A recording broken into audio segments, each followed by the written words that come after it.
Tell me whenever you're ready. Good? Okay, I'd like to start the meeting for November 6, 2017, the Water and Sewer Commission. And start with the warrants. Mr. Chair, I'd like to make a motion to approve the following warrants. First, we have W.D. Matthews for repairing of the forklift and maintenance on it, $188.16. Next, we have LaFord Electric for the plant AC thermostat, $150. And then KP, Copeland and Page Law, regarding Treehouse Brewery, $38. And then Osterman for propane, $669.50. And November salaries for the commissioners, $500. Massachusetts Water Works Association, for training for Mr. Boria, $75. And one more for Water Works Training Association, again for Peter's training, $275. And a check for $75 to the Registry of Deeds to record a lien on 129 Sturbridge Road, $75. Whitewater for work on Glenmere, $12,213.35. Didn't we have one of them before? I thought we'd already paid for Glenmere. We have, it's gonna be brought up again under old business. It wasn't approved the last meeting. Okay, so we Just threw it the out, RH White one. putting it back this one, Yeah. okay. And then Holden Mechanics for a couple of pumps, $7,360. And Hayes Pump for Comag system, $20,263.08. And Veolia for the October running of the plant, $36,412.50. And then we do have, put on the same motion, 1, 2, 3, 4, 5, about a dozen abatements for senior abatements on the meter accounts, and they total $162. Got a motion and a sec? I'll second it. Second? Mr. Chair. Yep. I need to excuse myself from the senior abatements vote, Okay. so I don't know if you want to do two separate, or if not, I'll just abstain from everything. I would just Just not sign abstain. it. I'll just Yeah. abstain. No. Yeah, it's pretty easy. Yeah, I got a little discussion on the Yep. Whitewater. I brought it up last meeting. It's a invoice for $12,213.35 for 6 gate boxes they did prior to paving. So, and this goes back to June, I believe so. They were paving one of the streets, Cable, and it just seemed awful high, but when, I talked to Steve, and Peter called me about it, and I talked to Steve in the meantime. Charlton was paving the street? Yeah. Okay, so the town was paving the street? Yeah, well, I guess the lowest bid wasn't available, and Whitewater was the second bid, Okay. so there was another bid, but they were out of town or something, so. And from the sounds of it, it seems like the scope of work grew. The initial bid was to blow out the 4 gate valves. It was approximately $5,000. They were both close. The low bidder was away, so he wasn't available to come in and do the work. As they started grinding the road, they found 2 additional gate boxes. And because that line was installed back in '02, '03, when Route 20 was done, I believe they never repaved Glenmere curb to curb. They probably just trench paved it. So over the last 13 years, I'm sure that trench paving is kind of come and gone, and who knows if some plows took out some gate boxes. So I think that's why the estimate went from 5,000 up to 12, because of the amount of repair they had to do to all the gate boxes and the risers and everything.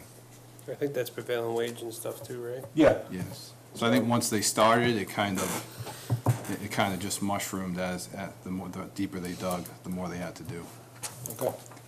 And then on one of those, the 2 Comag pumps, the $20,000 invoice is money that was encumbered from last year. So that's not coming off of this year's budget. This was the one pump, the volute was all chewed up in it. Yep, And then they ended up doing the other 2, yep, those are the ones that, yeah, yep. because they scabbed parts from one to fix number 3. Those are EQ pumps? No, chemical feed pumps for the Coleman. Okay, yep, yep, No. yep. There was 3 of them. They had one offline, and they scabbed parts from the spare one, which really kind of put them in. So Correct. they ended up doing all three, or the other two, essentially. You want that?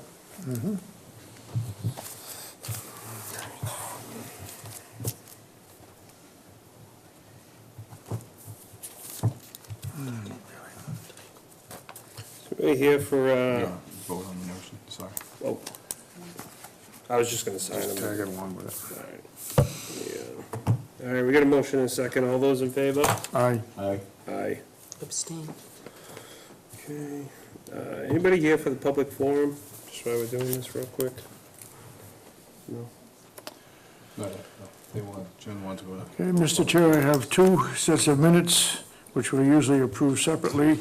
The first set of minutes I'd like to make a motion to approve is for September 25th, 2017.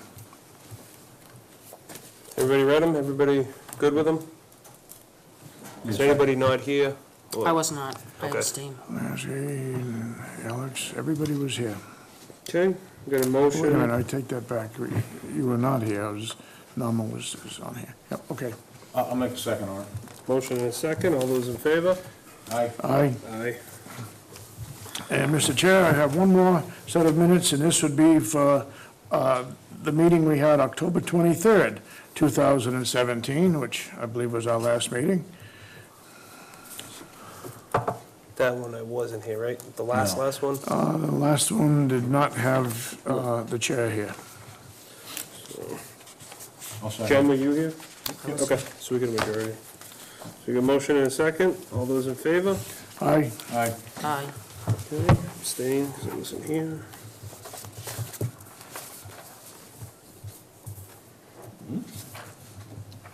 There it is.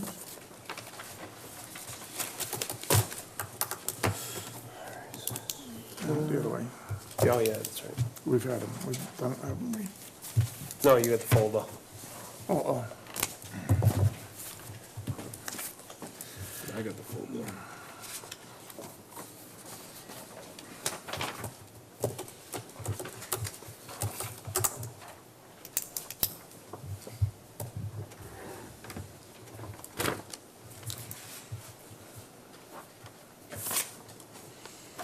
Okay.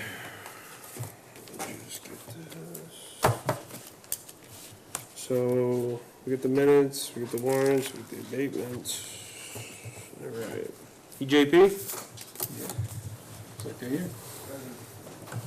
Right on time, perfect. Couple minutes early, that's what we like. So, Mr. Chair, while they're coming up, I'm sure you guys are all familiar with where we're at with our meter reading equipment. The current handheld that we have to do the current meter reading every quarter is borrowed from EJP, it's not our own.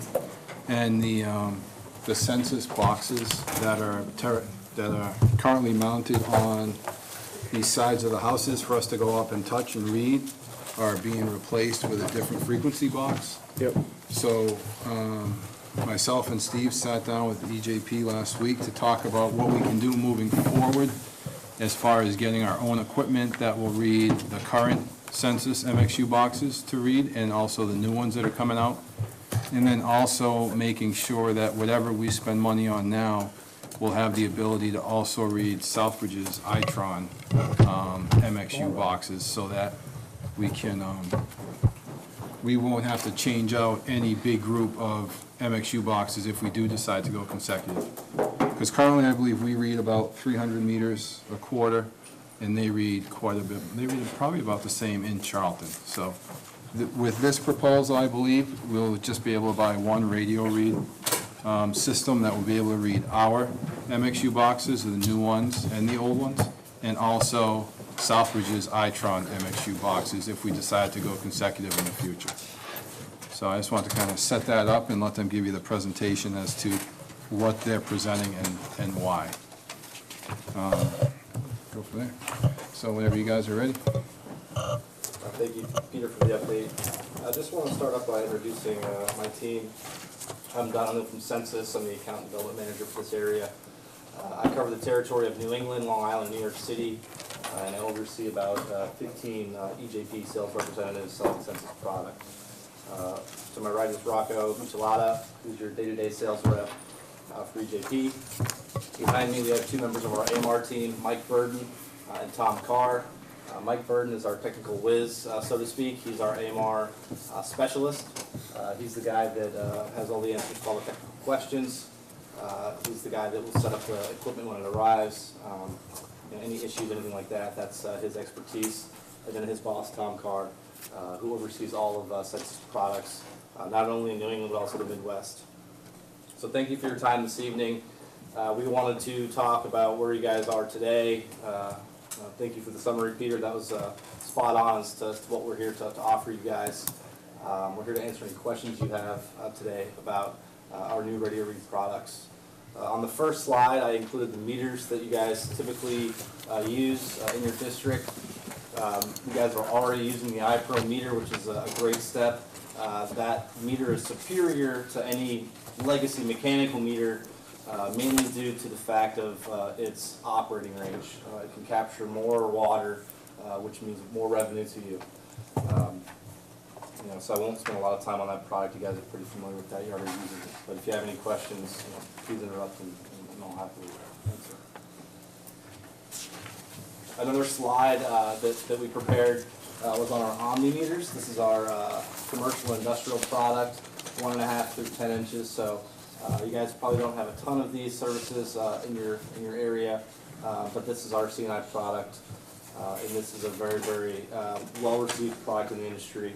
Another, similar to the iPro in the residential space, the wide operating range is probably why this sets itself apart from other meters in the market. We have several different models of this designed to fit various lay lengths from existing products, from your fire service meters to your compound meters, turbo meters, etc. But why we're here tonight is to talk about moving in the direction of two-way communications with our 901 frequency radios. We call them smart points. This is the new FL6502 series handheld reader, which reads both the existing radios you guys have installed here, as well as the new two-way 901 smart points. It does not, however, yet read the iTron. That is a separate product in development called the EasyLink, and we are still several months away from that being released. So I don't have any firm pricing or availability date to give you tonight, but I can talk a little bit about how it works. But the product we do have available today is a handheld reading device similar to the exact same handheld you use today. It will seamlessly read the old radios with the new radios. A couple of benefits to the new radios. The biggest benefit is the power, the output. Because these operate on the primary license, which is protected by the FCC, we're on the 901 megahertz frequency. We can communicate up to 2 watts of power. Long story short, that means greater reading distances. So you guys can read from much further away. And this, is, in my humble opinion, what makes our product some of the best in the marketplace is the range in which they can communicate. That power goes a long way, especially in rural areas. The new radios also include interval data. So you'll have hour-by-hour reads stored right on the endpoint. That's something that was not included on the last version of the radio. So, for instance, if you had a customer that said, I didn't use this much water, my bill is way too high, you could visit the exterior of the home, place this command link device on the smart point, and actually download the hourly consumption data. So for any billing disputes, things of that nature, that's very handy. Because it's two-way, we can do on-demand reads instantaneously. Real estate closings, various situations require an on-demand read. It's another capability with the two-way 2 watts of power device. So that's much further. We had this capability with the last handheld, but with the additional power, these on-demand reads are much easier to get and require less time spent trying to find the endpoint, etc. As far as future technology, we at Sensus have spent a lot of time developing AMI products. And these radios, although your intention is to read them in a walk-by mode, are capable of automatically migrating to an AMI system down the road. So if there was a need for you guys to obtain hourly information every day, all day, every day, these endpoints are capable of doing so. You would just have to add the infrastructure, the AMI infrastructure. So that's just, a way that you can grow with this product. If that was What is AMI? advanced metering infrastructure. So essentially, it's a smart grid. We would install an antenna in town, and the radios communicate to that antenna 6 times a day with hourly information. So you would just be getting data all day, every day from all of your services. And this is where we see the marketplace going. Oftentimes when we're brought to these meetings, we spend a lot of time talking about AMI, smart cities, the Internet of Things. We see that that's where this marketplace is going, and going with our product allows you to, make that decision in the future if that seems in line with your expectations. Any questions on the handheld or the radio read? We tried to simplify this and allow you guys to interact if you'd like. It can be pretty complicated as far as the nuances of it, but we try to keep it as simple as possible. I've got a question. Yes. The current system we have, and I've got it circled here, we have one of these, Yep. these things here, and then we've got the reader. I think it was 8, 9 years ago when we got our first reader. Then we couldn't get any batteries for it. And it sounds ludicrous, but, I mean, is that going to happen with this new one? I can't speak to guaranteeing a battery failure happening in the future. I'm not but, I'm not talking about failure, I'm talking about replacement. Sure, the parts. The battery, like double A's or triple A's, but no, it's not that They are simple. specialized battery packs, so we'll say that it's not just a standard 9-volt battery you plug into Yeah. the back of the handheld. I haven't seen any issues with shortage of replacement components for any handheld reading equipment we've had. As So of I haven't yet. come across that issue. I've only been with Okay. Census for about 4 years, so I don't foresee that being an issue now. Okay, I'm not, myself, I don't envision it within the next 5 to 7 years, we having any more than 1,000 customers. We're not gonna have 10,000 or 100,000. Sure. 1,000, and some of this equipment could handle 10,000 customers. I guess, based on that, do we need the Ferrari, or can we get away with a Chevy Malibu? Sure, that's a good question. Every drop of water counts in this district, whether it's 1,000 customers or it's 100,000. You guys operate based on the revenue generated from your water meters. So it's important to maintain that system as efficient as possible. I can't tell you, if you need it or not based on where your, expectations are and your objectives. But I can tell you that, just because it's only 1,000 services, you shouldn't, go with something a little more cost affordable, a little cheaper, because it's going to save you a few bucks now. It's, about the 20-year life cycle of the system. And, with the smart points being able to migrate to an AMI system, it just, it mitigates the risk of having to update technology down the road. So I don't foresee it being a Ferrari. I think it's a need that we have to maintain, the data in our utilities. So I think, it's certainly not, cheap, I would say, but I think that our prices are pretty competitive in the marketplace, and every product that we offer, I stand behind as far as how much it costs and the benefits that it actually will provide you guys. If I may? Yeah, go ahead. So, with your statement there, you're saying that this equipment that we're buying, it should be a 20-year plan when we purchase it? the system itself. You're gonna have to make some minor updates, you Yeah. know. The meters and the endpoints have 20-year life cycles. The handheld units are a little bit less than that. Probably how often you would replace a typical computer is what you'll replace a typical handheld reading He device. doesn't replace computers. No, not if I don't have to. No, not if I don't have to.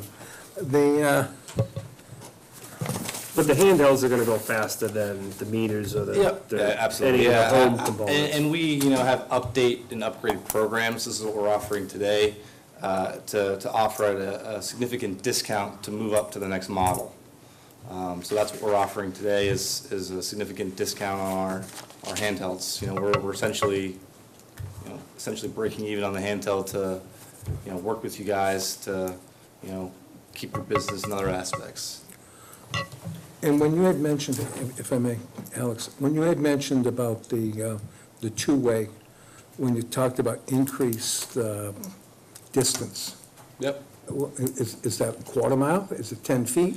About 300 yards is our estimate line of sight Oh, from the 300 endpoint yards. to the handheld. Okay, so we won't have any problem doing drive-bys, homes? It's designed to be a 500 walk-by system. The handheld version, we have a stronger, more powerful vehicle unit. Yeah. But a lot of our customers do in fact use it as a drive-by system because of the power. They never have to get out of their vehicle. That said, it is designed as a walk-by system, so we are, you know, if we were to train you how to use it correctly, it would be to walk in front of the houses, probably on the sidewalk. You're not gonna have to walk down to you know, in between the houses to get right next to the endpoint. And chances are you'll be able to pick up the read from the vehicle. I know some of the situations that we've had in the past to where, when they were mounted on the homes, they were especially careful to make sure they mounted them on the front of the home rather than the side, because if they mounted it on the side and it was 200-plus feet off the road, it wasn't going to read it. So that's a benefit of one of the new smart points, is that it's much more powerful and you're not restricted by the same. You're not going to have that problem. You're less Exactly. apt to have the problem. Exactly. Still no guarantees.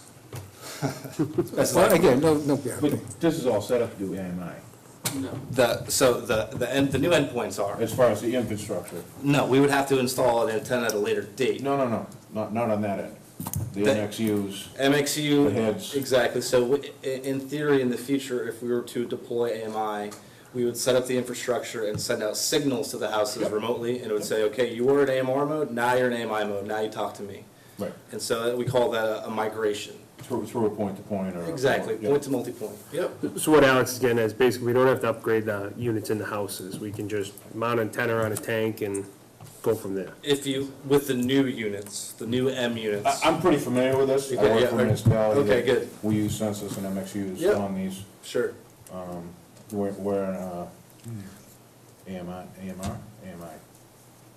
Because we do 6 times a day, Yep, AMI, yep. and it's helped us with our water loss, it's helped dealing with it at a phone call versus a service call. Sure, yeah, yeah.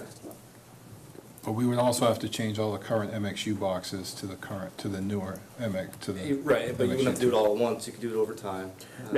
Now, would the meters stay the same? Meters are- Just the reader, or the MXU box, is that what we'll call it? They're separate, so they're Yes. two separate items, it's the meter and then the endpoint. Yep, We separate them, we choose to do it that way, I think some companies have them integrated. We always prefer to have the radio or the endpoint on the outside of the house. That, you know, having to get into the house, we often hear is the most challenging part of Correct. dealing with a water system. So if we can troubleshoot and correct and maintain stuff from the outside of the house, we view that as a benefit. You know, some of our competitors will argue against that, but that's our belief, and that's why we don't have them as a one single unit. Mr. Chair? yep. How soon will we know if you're compatible with Itron? So it's going to be compatible, it's whether or not, you know, it's in December or January or March. I don't have anything official to give you today, but I will tell you that we're a few months away. And how long is this special offered for? Until These prices. February, Okay. February 14th, Valentine's Day. Is there some deal coming together to where two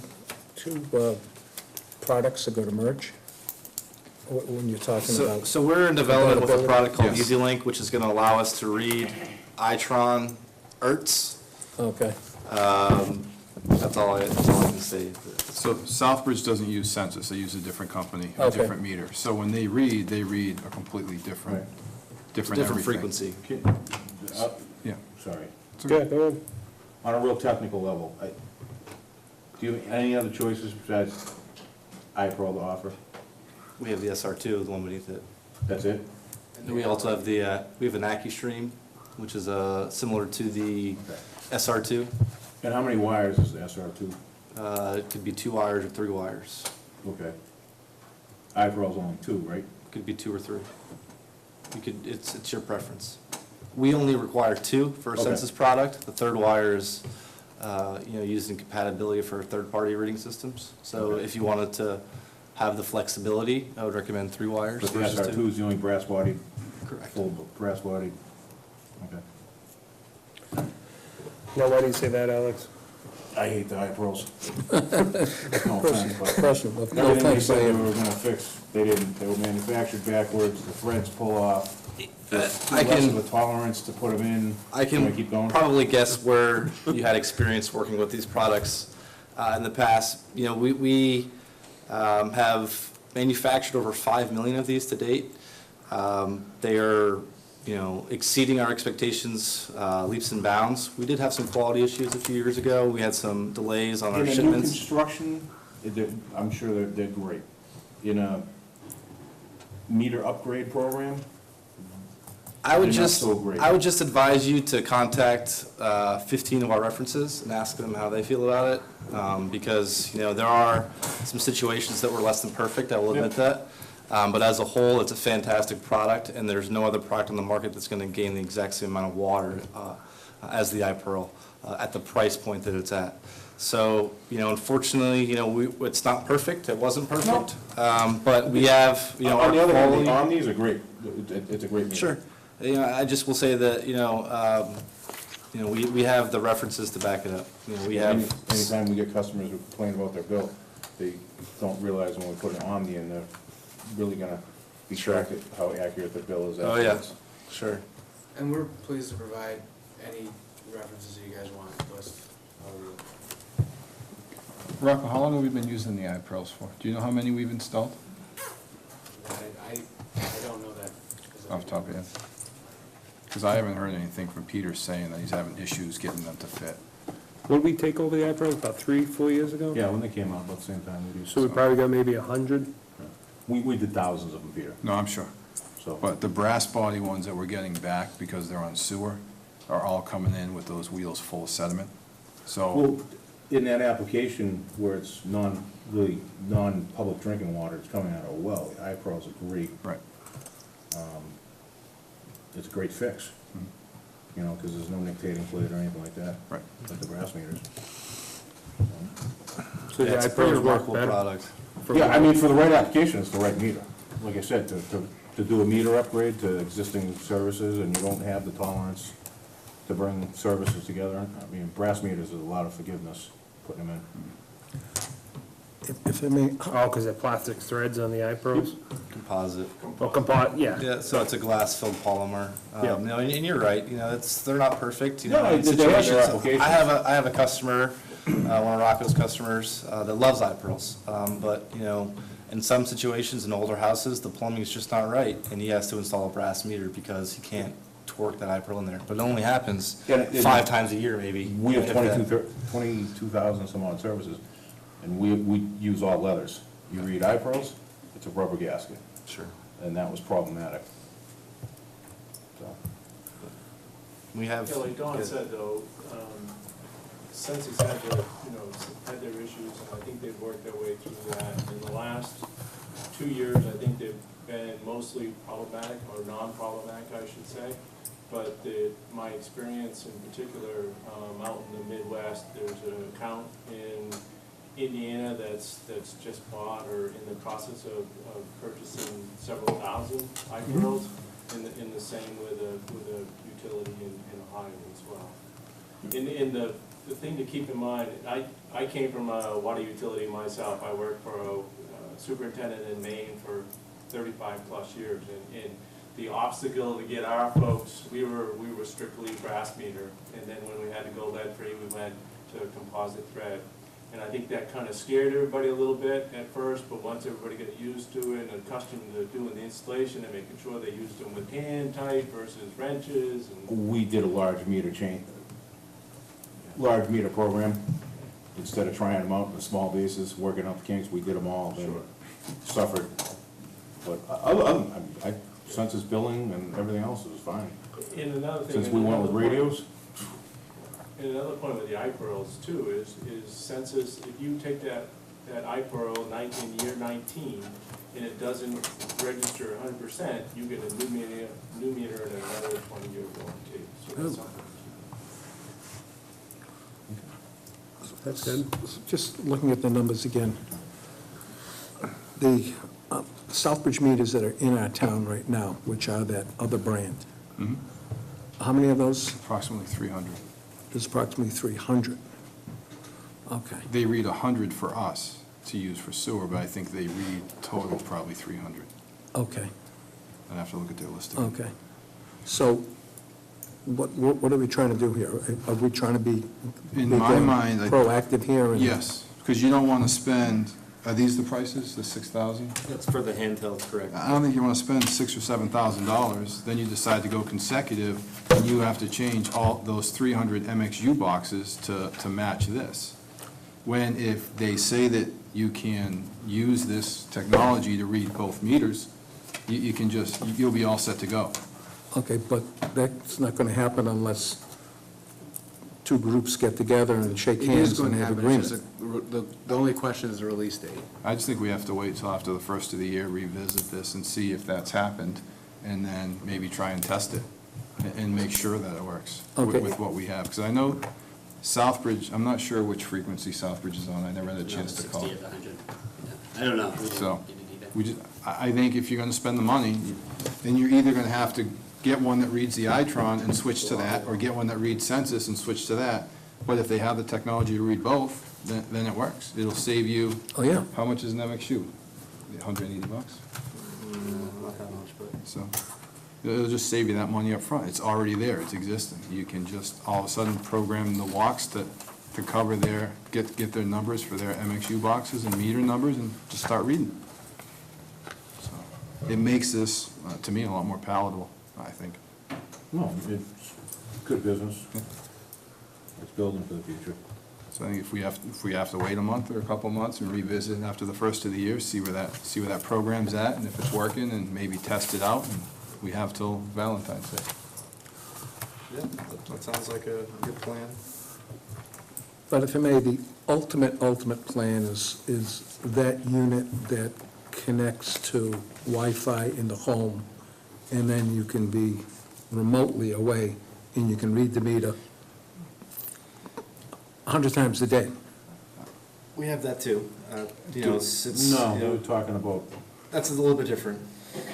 the point-to-point system, where it would be, it has nothing to do with Wi-Fi in the house. But do they have a Wi-Fi system? So we have a customer portal where a homeowner could log in using Wi-Fi to our point-to-multipoint AMI Right, system. right. So our network is a radio network. It's not connected to Wi-Fi. We build an RF network that you own in this area, and you guys, it's yours. All right, So so- nothing else can talk on it, and now we can publish the data retrieved from the AMI system wherever we want. If you guys want to launch a website that has a customer portal, log in, see my bill, Okay. that's possible. Okay, So it's a Okay. point to multi-point system. but, And no, that's what the antenna's for. The antenna sends out the frequency at the push of a button, reads all the meters. but You know. right now with our tanks, we have sensor systems on those tanks. Not Which our tanks? tanks, our water tanks. Okay. And also, didn't they put an antenna down at the treatment plant? For the SCADA system? Oh, SCADA, okay. I'm But getting that you're talking about, confused. Rob, you're talking about a very similar. Okay, It's I not- got you, It's not okay. the same. That's a Okay. different Census would television. have a box probably up the tank that Right. would do some of the. Okay, I got SCADA and sensor It's very similar, confused, but okay, it's done through radios. all right. Yeah. We'll thank you for your time. We left all of our contact information with you. As you said, Peter, I'll update you in the near future as far as the release of that product, and we'll test it out, and I guess we'll take it from there. Should we schedule a time to come back after the first? Now? These guys are good. Which one, what, Yes, now. when is your, Good, yeah. when's your first meeting after the first? 2018 meeting schedule, All huh? right, now. January, we're meeting the 8th or the 22nd? 8th sounds good to me. Okay, we'll put you on the agenda. Thank you, folks. Thank you. And just call us if you don't have the answers yet, if it's not matched up, there's no point. You know what I mean? Yeah, absolutely. And you have all our contact information, feel free to call any one of us. Yep. There's a lot of great stuff on our website about, FlexNet, AMI, not just our products, but we try to do a great job of putting a lot of information to familiarize yourself with what's going on in the smart meter world, so definitely check out our website as well. Census or EJP? Census. EJP does a good job, checking. Yeah. So, one more thing, Don, so this meter with the non-brass, Yes, sir. you don't use heavy wrenches on these, you almost just hand tight. Correct. And that's it. Water pump pliers. Hand tight, quarter turn with a wrench, finished off. All right, so, and again, if you take an old timer who was given this and said, go install them, he might have just did what he always did. Well, I try to use the analogy of, when CDs became available, right? They replaced cassette tapes. Now, someone who never used a CD before probably put their hands all over that CD before. The fingerprints were all over it. Well, that CD doesn't work anymore. Well, he wasn't using it properly. The advantage of having 800 of music Yeah. maybe was a disadvantage of not being able to put your fingers on the bottom of it. So it's kind of, Okay. it is kind of an adaptive, change, having to go away from something you're No, used to. the mechanic has to be trained. It's a cultural change. But as Tom said, once you train once, it's a non-issue. Thank you again. Perfect. Appreciate it. Thanks, guys. Appreciate it, Jim. Thank you. We still have plenty of iPros that work on the system. We have iPros right now, or iPros? Yeah. Yes. Yeah. So what is it? There's no, It's like a flow meter. okay. It's like a pipe flow meter. It's a mag meter. So, yeah, I could get why that'd be real good for all the well customers. Yeah, so if you're on a well and there's, chance of, No sediment, no nothing, no, it's just gonna pass through. Yep. Nothing's gonna build up. And how much is there, like 5/8 meter? Or- was it, I don't know. I I think didn't it's look. $275 or something. That's what we charge. It also has a Charge. 20-year, like you said, year 19, it fails. Yeah. You've got a meter replaced with another 20 years, so you get 39 Yeah, it's years. impressive. Because what's the difference we're talking? If that system works, we're really only talking a couple hundred meters. Like if we want to change everybody over. You mean MXU boxes? 'Cause the MXU box works with different meters. So it's not, Yes. if you're gonna change both, then it's probably 300, our cost is probably, plus the labor. But as far as the radio goes, can any of that go into ExxonMobil and SCADA? Yeah, that'd be up to That's that. If it's the same, tossing it out there. possibly to share the frequency or share what's going on there with the SCADA system. No, just setting up the funding? structure, get some funding from ExxonMobil. They're funding us to set up a water system. This is gonna meet a lot of criteria with the DEP. Okay. I guess we can ask, well, Beta's gonna do our Okay, meet. I know where you're going. All right? Well, yeah, because Beta's gonna do our Talk meter. to Bob Mackey about it. Yep, definitely. Because I think the general consensus is, especially after that, the water rate study, or the sewer rate study, was recommended to go one way or the other. Stick to Title V or go to meter, right? Oh, yes. Which ideally, we'd probably rather go to meter, for various reasons. So, okay. And then we already got, we're in the process of a water department. I mean, it only But makes it's sense. easier now at 300 meters versus 1,000 meters in 5 or 7 years. Exactly, yep. Okay, so. All right, new business? The first item is just kind of housekeeping, I believe. There's a couple of liens that were done for new sewer connections. I just want to make sure that the paperwork I found is accurate. I'm not missing anything before I go and record them. We do have a check for the one recording for the Rockaway Realty Trust. And in the warrant tonight, you signed has a second check to record the lien for 129 Sturbridge Road. I checked with the assessors. The paperwork is in with them, so they're planning on starting charging these privilege fees in February when that current quarter tax bill goes out. So the paperwork to them is different than the lien that gets recorded. So they're on the right page, and everything seems to kind of be moving forward with these two. We just need to get these recorded, so. I don't know if you guys need to take a formal vote on it, but I did just want to present it and make sure, like I said, there's nothing here that I was missing.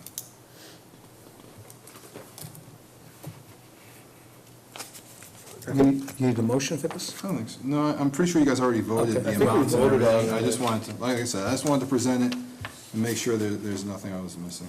But you, go ahead. Oh, no, because this is Treehouse, right? Yes. Okay.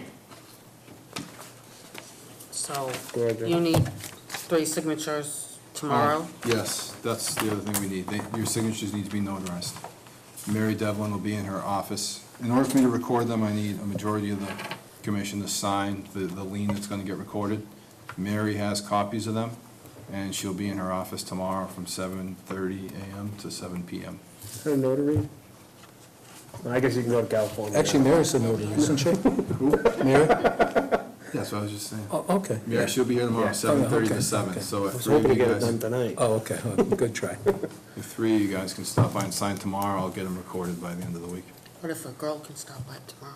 Sorry, I'm collectively using. I'm gonna start saying folks. I'm only kidding.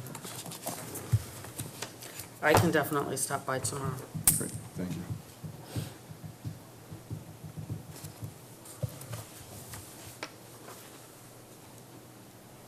Do we have at least 2 other people Okay. What's that? that can stop and sign I tomorrow? can stop by tomorrow.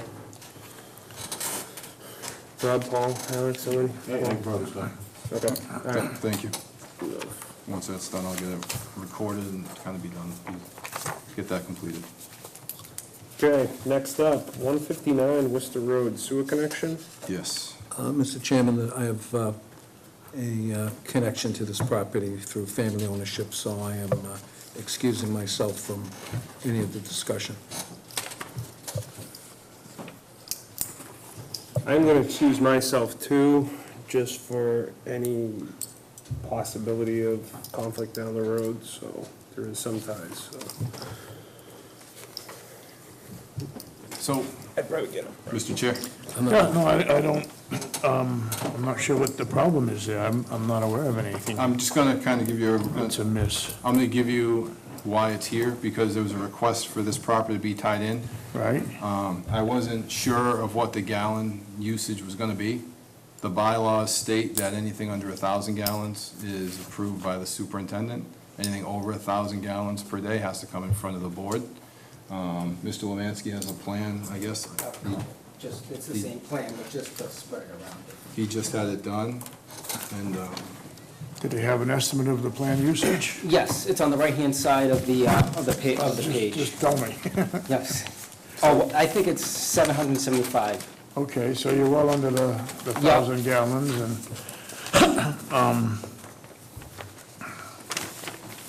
so this is connecting to a privately installed sewer line on Route 20 that was done in 2002, I believe, by P&E Construction for 3 property owners. 157 was Doug Munson and OMA Realty.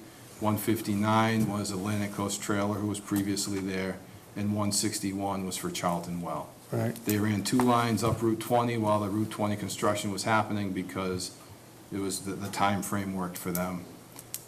In your packet, you have a letter from the then current sewer superintendent stating they had the authority to do that extension, and they allocated 2,500 gallons a day to be split between them equally. So it was 833 gallons a day. So this falls below that threshold. The sewer line was installed. In 2013, the commission allowed I think it's OMA Realty Group, Doug Munson, to tie his building into that sewer line that was done. And now Mr. Lemansky's making a request to tie his two buildings in. And the building permit was signed off by Steve Wanlin in 2015, saying there was water and sewer available. So I just wanted to kind of, for transparency reasons, put this out there for you guys to have in front of you and go from there. It seems, being consistent with the other connections that have been made, everything is moving along the same path and there shouldn't be a problem. But again, I just wanted to make sure that I'm not missing anything and that we can just move this forward and make the connection that the engineer designed. What's going into the new building? It's listed right there, it's 2 dentists. 2 dentists? Yes, because existing is the Kid Power Gymnastics on that property, and the new structure, which is 5,000 square feet. So, 2 dentists. 2 dentists is only 200 gallons per day? That's per Title V, I believe, yes. You have 2 buildings there or 1 new building? There's 1 new building, then there's 1 existing building that was built, I believe, in 1986. Oh, I thought that one was already tied in. So No, that's just, that one was tied into water. So the Okay. gymnastics is where the meter readings for the past 970 days are coming from? Exactly, yes. And you're gonna be town water to the dentist? Yes.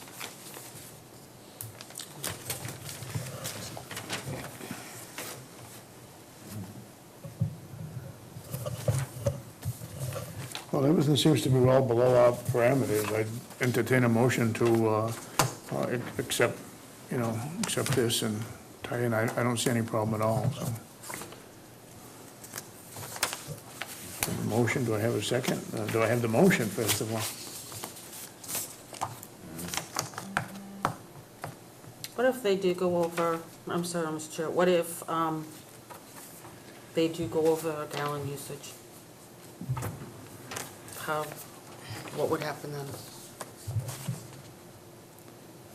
Well, I think it would just have to, you've got 1,000 gallons without even having to come to the board. Anything over 1,000 gallons, which is what you're talking about, if they went over their 1,000, then it's up to the board to make a decision on it. But I think, it's pretty hard once somebody's tied in and say, we didn't expect that. But we see the buildings, we know the size of the buildings, we know the square footage of the buildings, we know who the tenants are gonna be. I can't imagine that it's gonna end up going over what their estimate is at this time. Usually Title V errs on the side of caution. And I think that, I just question the 970 days of the meter reads, not that I'm doubting the reads, I just don't know how much use, and it's only 73.5 gallons per day. Yeah, I think, Alex, if you want those, where those numbers came from, No, I didn't know what the relevance of the gymnastics are to 2 full-time, 5-day-a-week, maybe 6-day-a-week dentist office. okay. That's- Okay, I hear you. Okay, So that, it just in the- seems like, Yeah, because, of course, the 200 per day comes from Title V. right, And when in Title V is used for design criteria, when you're designing a regular on-site septic system. okay. so for the new building, you have the 2 dentists and you also have the 2,000 square feet of office space at 75 gallons per day, correct? So you're not just allocating 400 gallons per day, correct? You're allocating more than that. And then the existing building is where he's using the usage times 200% Yep. to get his 147 gallons per day.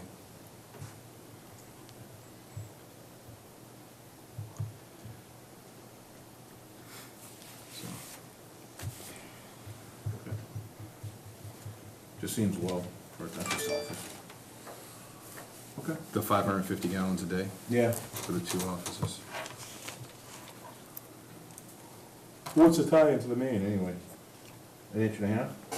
The sewer, man? Yeah, 1.5 inch SDR 21. That's what the lateral is. Yeah, it's tying to existing, right? Correct. I'm not sure what size of the main is in Route 20. Yeah. I was unsure about what the map said. So you're new up to this gate? Yes, that's what it will be. And from that gate down to Route 20, there's a line that services those two properties, and then a second line that services the other property, all installed at the same time. Okay. And then, have they been pressure tested yet? That was, I can't answer that. That was Okay. done upon the install. No, when the they- new side, I'm not talking about existing conditions. Oh, we haven't even installed the new service Yeah, yet. that's not Yeah, installed yet. Okay. it's not installed. And that'll be on their property. Is that still? So, Just kind of yep. checks the integrity of it, making sure we're not getting extra infiltration or anything, that's all. Yes, well, definitely. All right. Do I hear a motion? You make a motion out of that? Accept that. Do I have a Second. second? Okay, any more discussion on it? All set, all those in favor? Aye. Aye. Aye, and I vote aye. Okay, so we should be all set. Moving forward. Thank you very much. Have a great night. Thank you. Thank you.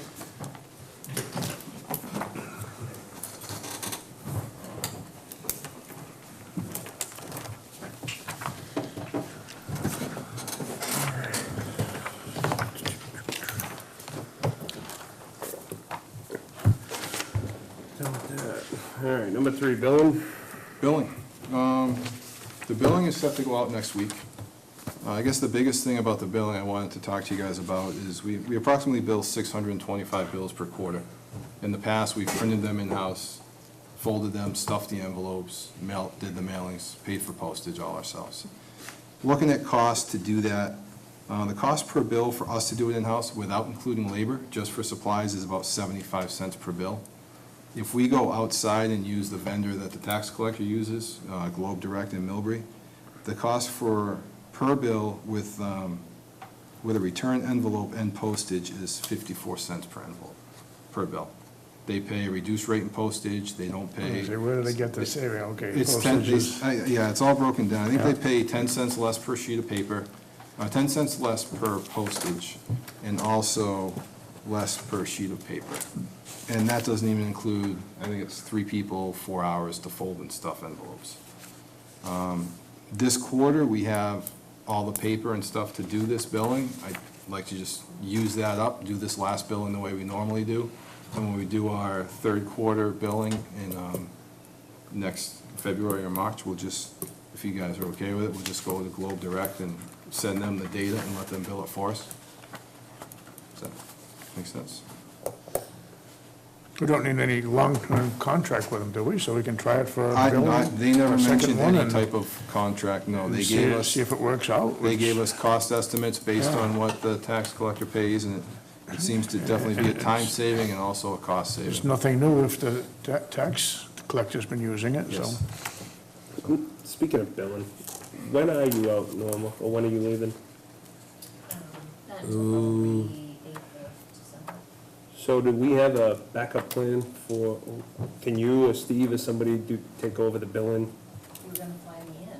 Yes. Well, I told you you can't leave, I mean, but, hey. This quarter's done, the bill is Yeah. gonna go out next week, next Yeah. Tuesday. So by the time, hopefully we replace her sooner than later, someone else will be here, we can have, hopefully Vadar come in, do a training for the new person, myself and Okay. Steve.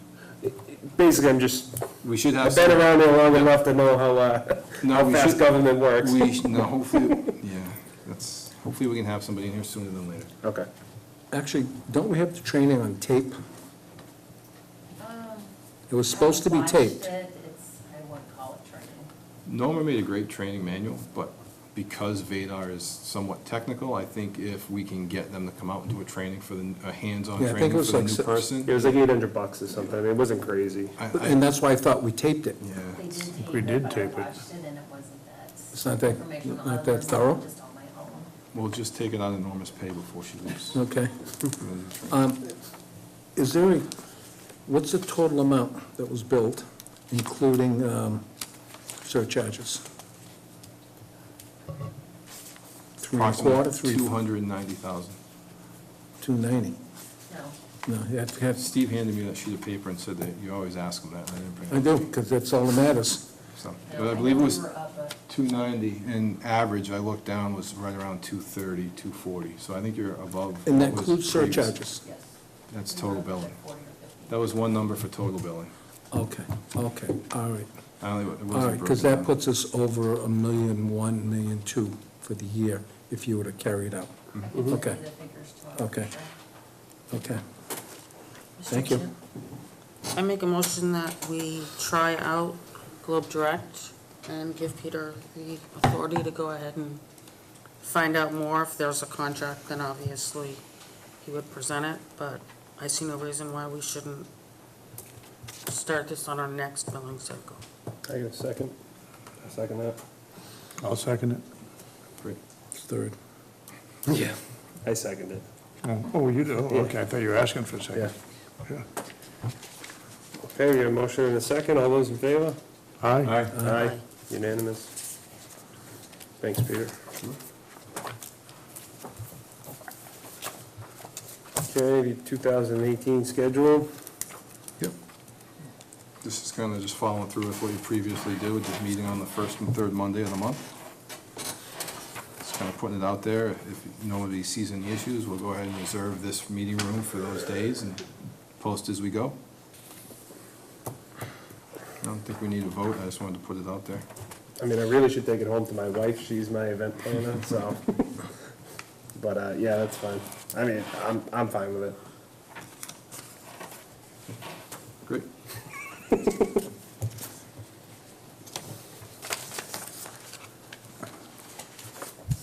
We don't need motions or nothing on that, right? I don't No, think it's so. just- Yeah. Unless you want to, unless you want to adopt a calendar for No, next year. no. It might be, yeah, you can formalize it if you want. Okay. Adopt the schedule for next year. I don't want to make it. Just a couple words, just say it.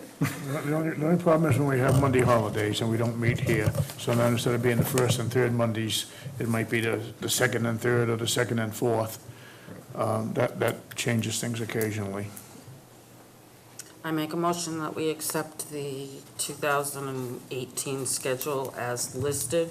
Should the need arise to reschedule dates in the future due to conflicts with holidays and/or town meetings, we have the option of doing it. I'll second that this time. If you look on the sheet, Mary, Norma included the state holidays. That's why in January, we're meeting on the 8th and the 22nd, because the holidays are the 1st and the 15th. We don't know special town meeting, we know annual town meeting's May 16th, we don't have a meeting on that day. And I don't think any other state holidays that are there, we have a conflict with. So hopefully, we should be in good shape. Excuse me. Got a motion and a second. All those in favor? Aye. Aye. Okay. Okay, we're gonna skip over this one. Not accept- Norma's not resignation. accepted. Not accepted. Not accepted.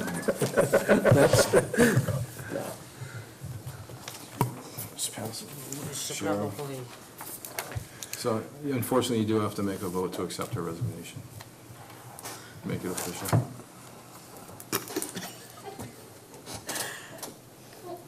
Or not. I make a motion that we accept Norma's resignation and her last day will be December 8th, 2017. What? I'll second it. All those in If favor? we don't vote for, she can't leave? Aye. Aye. Aye.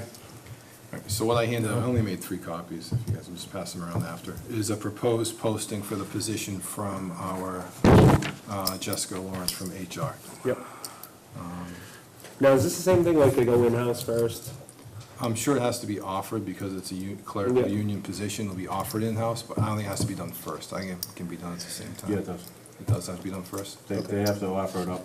So, Yeah, yeah, if there's anybody in It the, has to be posted for whatever the contract states. I'll ask- So many days. I'll ask her what the Okay. contract So you- states. yeah, you Then you can go And public. It can still be Yeah. posted internally. Yeah.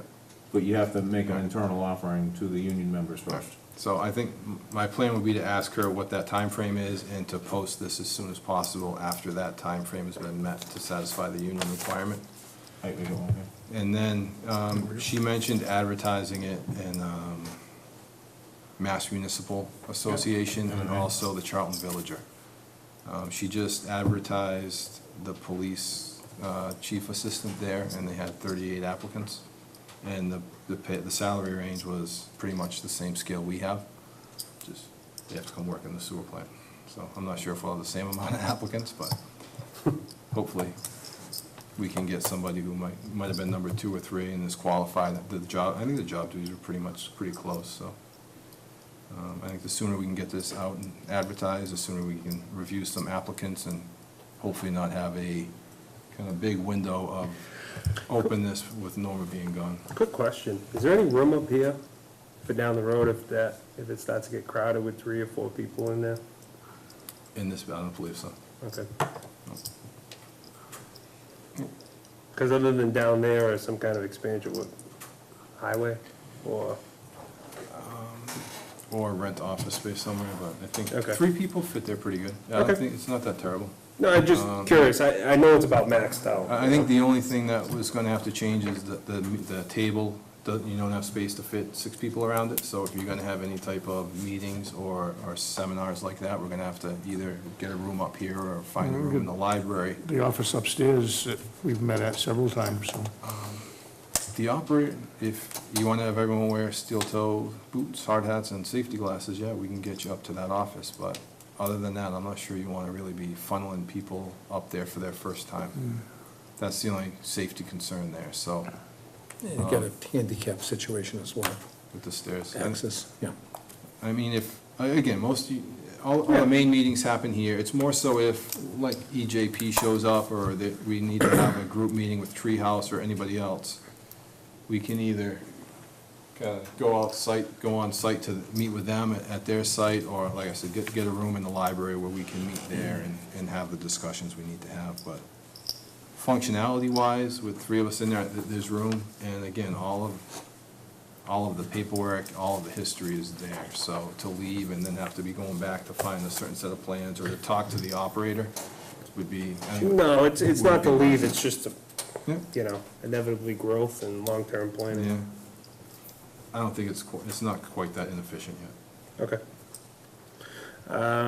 So if everyone's okay with the posting, I'll make sure that the clerical union requirement is satisfied for posting in-house, and once that's done, I'll ask Jessica to kind of, to go through and post it how she wants, and then as a board, you guys are gonna have to discuss how involved you wanna be, and whether you pick 2 people to kind of go through and help Jessica and I weed out, or you guys wanna work with Jessica to weed out the initial round of applicants, and then do a final interview for the top 3, 4, 5 candidates, whatever we kind of end up with. I think that process we can work on moving forward, but just kind of think about that and how you want to do it.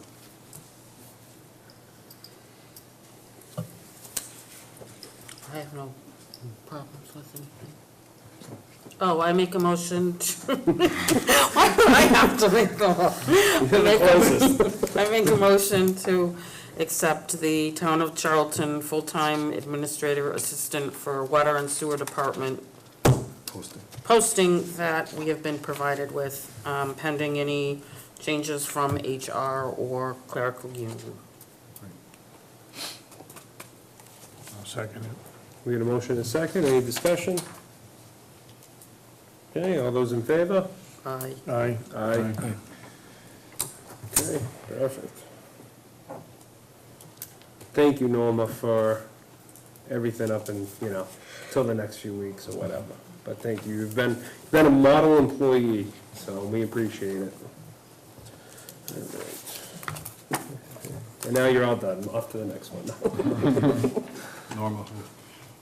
All right, so, Route 20 hydrant replacement, old business? Yeah, this is old business.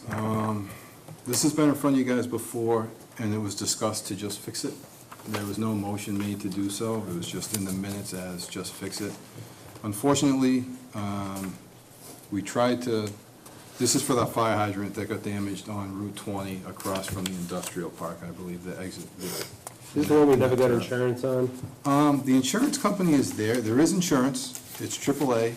We sent them a cost estimate from RH White, but it wasn't itemized enough, so they're not gonna send us the money. Unless it's, how about itemize it? RH White said no, when they do it, they just do the work, send them the bill after it's itemized, when they know exactly what had to be done, and the insurance company pays. Can we find someone to give an itemized bill? It doesn't seem to me that simple. We have, And since RH White refused, make sure you don't give them the job. we do have another estimate that Steve got from Russo Brothers, Yeah. and I'm not sure that one's itemized anymore. Really? In any more depth. It is a little bit, but I'm not sure it'll be enough for them to pay from. In talking to Southbridge, I was talking to Steve Gregoire, how they handle it, because they just fixed the one on L. Stevens Road, North Main Street, accident report. He said what they do is they fix it. They figure out what the bill is, and they send it to a third-party company to go after the insurance company and get the money. There's a, Gosh almighty, it seems like a there's a ridiculous company in between, practice. it's Mass, I'll get you the name of I it. forget what, he said the name of it, it's probably, it's like a Munitech. little, yeah, something like that. Munitech's one of them, they do it, they're that third party. So, I mean, either, we are in contact with the insurance company. They're not saying they're not gonna pay it. Right, So we can, I mean, you have a bid from Russo that's, I'm gonna say $5,000 less than RH White. okay. So if we can find some funds to pay it from, we can have them come fix it and send them the bill. And if they don't pay, we can go use the collection company to get it for us. But I think because the insurance company, we have a claim number, the guy got back to me. If we have the work done, bill them, save the 10% from having the collection agency do it. We already Exactly. have that work done. But I did ask Southbridge, I was hoping they'd kind of take it and go fix it, but it's not, it's outside of their operational system that they are responsible for, so. It's kind of up to us, so if you, again, what I'd like is, we do have 2 bids, we don't have a third. I'll talk to Robin and see if I need a third bid in order to because one's 10. It's under the 50, it's under 35. It's over 10. So, yeah. So if the Russo bill should be in your packet. If you guys want to make a motion for me to have the hydrant repaired based, if they'll still honor this estimate from June 26, 2017, we'll get the work done and I'll submit the finalized itemized bill to the insurance company for reimbursement. In the meantime, I'll still forward this to the insurance company and let them know what we're doing and tell them if this isn't itemized enough, the work's getting done, I will send them the bill after. Okay. And Peter, just from what Russo lists out here, they list the hydrant, the riser, the valve box, the bolt kit, then it goes into labor and equipment, prevailing wage, 0 for rock. It seems to be pretty Yep. explanatory. Did RH White do a similar thing? Wasn't even close. Okay, I get it. It's a couple pages, It's still, it's Go before the back. AAA. go back 2 Okay. pages. It's in, RH White's estimate is in the packet, Okay, all right. One or 2 more, so. Okay, right there. Again. That's their estimate. okay, It's still a $10,000 bill, so I don't want to just authorize that to be done and then Right. come in front of you with a $10,000 bill saying, hey, we did this work, so. Okay. If I can get authorization, I'll get that moving forward with them, as long as, like I said, they'll honor that contract price, and we'll forward that to the insurance company after. I'm reading this. What have they got for police detail? $600, is that what they're carrying? Yeah. Yep. Okay. It's a long way to go across with font 8.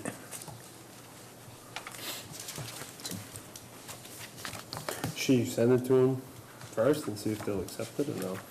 I'm sure they will. Can we get, This one's a lot better than the last one. can we get one of our local guys to give us a bid on this as well? Then you'll have the 3. Who? Does Jennings do this work I anymore? don't know. I do have a price from Jennings for something different, I don't know if they got Yeah, the replacement P&E in risers. Construction, they had worked for us before. Yeah, I don't know. Okay. I was just running with the information that was Yeah, again, there, just, so. if you need three If I need estimates. the third, I'll try and find someone Okay, local okay. to see what they say.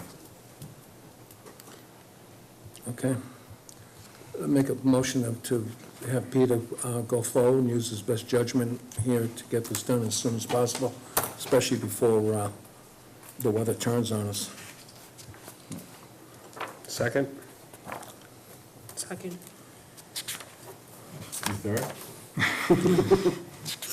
Oh, were you seconding Yeah. it? You were asking me for a second. I'm gonna abstain. I know these guys, I don't know why. Yeah, no problem. Okay, we have a motion and a second, all those in favor? Aye. Aye. Aye. Sounds good. Right. Treehouse MOA. I was hoping to have an MOA with changes to you guys by last Friday, but that didn't happen. Again, I met with Treehouse last Tuesday to talk about, I guess, where we are and moving forward. And a couple of changes we were talking about with the MOA. We didn't really talk about testing and data so much. I wanted to focus on getting the MOA in place so that moving forward, that is what gives us a direction when we review the data. The first thing we discussed was removing the SOP, Standing Operating Procedures, from the MOA, because that is kind of a living document that can be changed over the next 20 years based on if they change how they do things in the brewery. So by removing that, if we want to make changes, we don't have to open up the MOA and have this whole conundrum happen because we're talking about the MOA. We can meet with them, talk about the SOP, make those changes, hopefully without a lot of legalese and a lot of attorney fees to do so. Yeah, because you can just say in there, refer to the standard operating procedure. Yes, so the attorneys changed the language a little bit and referenced that. And the next item we discussed was, as a couple of board members talked about, was the time frame for them to be up to pre-treatment. In the MOA was 5 years.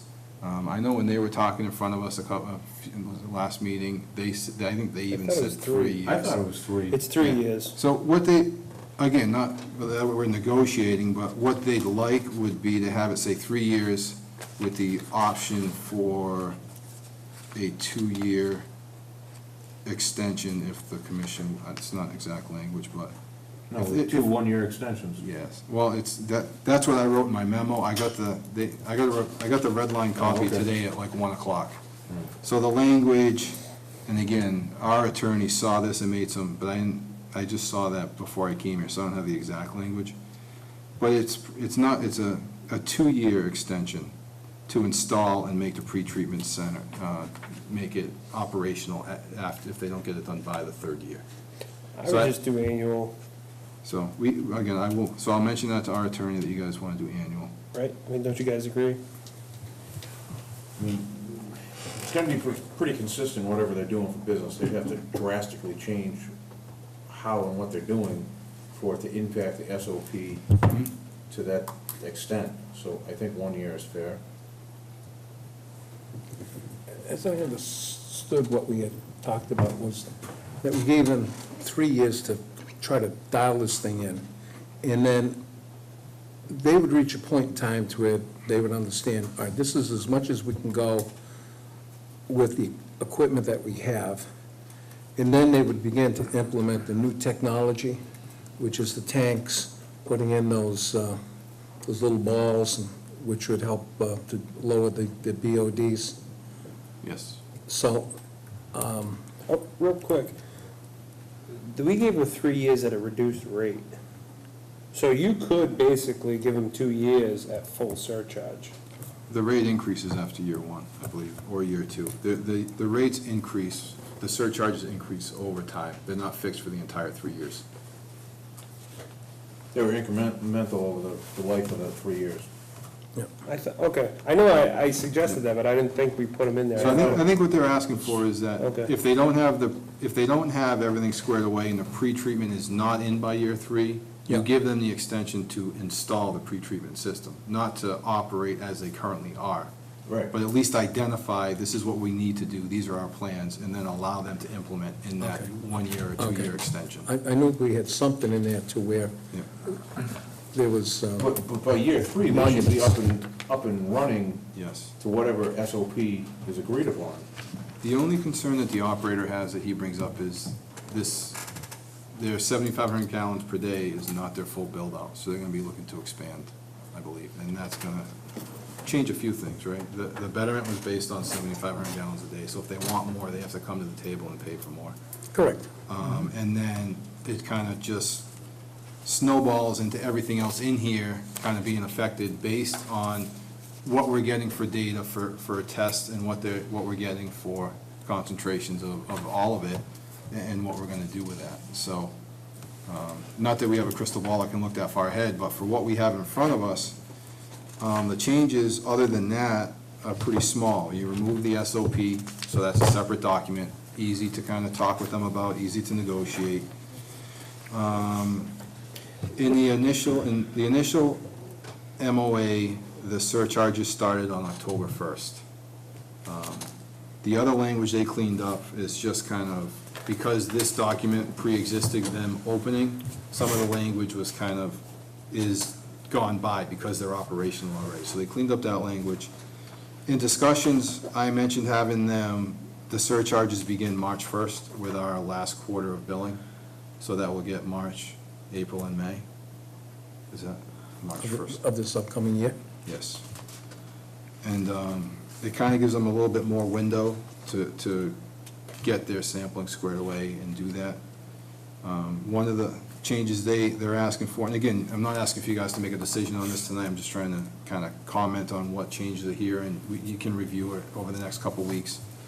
Meeting of the 20th, hopefully we'll have a finalized document, can vote to kind of say, yes, we accept it, and we're good. And hopefully they'll be in front of us so that we can talk about the data we're getting over the last 8 weeks, how it's changing, and how we're gonna move forward with this document. So they're talking about doing weekly sampling until February 1st. After such time, sampling reporting shall take place monthly, which seems reasonable depending on the trend. If it kind of flattens out and levels off, then that makes sense to not have to do it weekly. And the other thing, because we offered not to start the surcharges until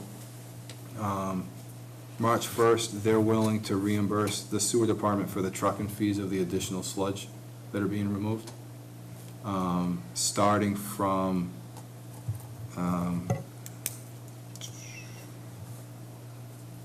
when she'll commence from when they started operation. I mean, that's valiant of them, but what about the cost of depositing the sludge at the Upper Blackstone? Well, that's what they're paying. That's what he's talking I about. thought you said trucking. Oh, no, well, the The entire Yes. thing? Okay, okay. Yes. Yeah, I thought there was just, No, no. sometimes Sorry. it's all in the words. Not just the, yes, no. Okay. The disposal of. So it's, Disposal and Trucking fees, well, it does say trucking fees, we'll have to make sure to say that it's not just the trucking fees, it's also the cost to dispose the Okay, okay. sludge. So why do you want to go March 1st? Because it would be consistent with our billing. Should not be April 1st? Well, we just did it in November, so we read in October, which we're a month behind, so it seemed like March 1st is gonna be where we're gonna end up. January, February, March, and then we read, so Right. April 1st is the reading. That's why I thought this would start April 1st. But it won't be, because we just read October, so it'll be October, November, and Okay. December. Yeah, we'll have to, I'll make sure that whatever the sampling date starts coincides with one of our billing quarters. So does the 3 years start from April? No, the 3 years will start from the execution of this agreement. That gives them a free year. no, that's what, maybe 6 months out, Alex. What gives them a free Start year? Well, they already had 6 months. Yeah, they started the water batch in June, Yeah. July, May. so we're November, Yeah, so if we give them 9 months, if you go March 1st. We Yeah. can, I'm just saying, you. no, I understand, that's why I'm bringing it up. But hold on, if we do readings in March, that's really from January. I'm not talking about readings, I'm talking. Surcharges. You give them Oh, no, 9 months to coming up with the I thought SOPs. Peter's talking readings, from that readings you get the surcharge, which goes backwards 90 days. Yes? I will, no, So they went active in May, okay? They started using the water. yeah. They started brewing, I think in what, middle of June? Yeah. So what we, well, I'm in agreement with Alex is, So if we start April, it's basically they got a year. no, okay. So this MOA, you're talking about March, April, whatever, that would start the 3-year clock for the SO, I'm not talking about rates or surcharges, that would start for the 3 years for the, Pre-treatment. well, they've already had, Yeah. you and I are in agreement, you Okay, I understand. hear where you guys are coming from. Yeah, They've already had 9 months. 9 months of practice. Yeah. They should be 9 months To deep come up in. with a pre-treatment Well, system.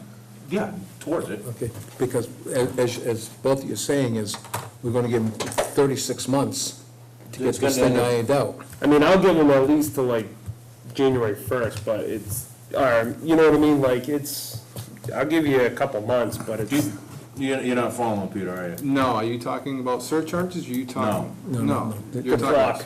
The What? clock. The 3-year clock? Yes. For pre-treatment? Yes. Starts when you sign this agreement, November Well, 20th. we already did all this last spring, and I thought the clock had already started This then. wasn't signed, I understand that, but, so, I guess in essence, each You- you each get what 30 I'm saying? days, Yeah. but I each get- 30 no, I understand what you're days saying, that this but- lingers on, that 3 years should get moved down to 2 years, 11 months, 2 years, 10 months, because right now, so you we're, want to change it to 30 months instead of 3 years from the date of this agreement? We told them we'd give them a few months to get up and running and this and that, but and it probably should be from the date of when we had that meeting with them and said, fine, we'll give you the That's 3 probably years to 6 get months things ago, squared right? away.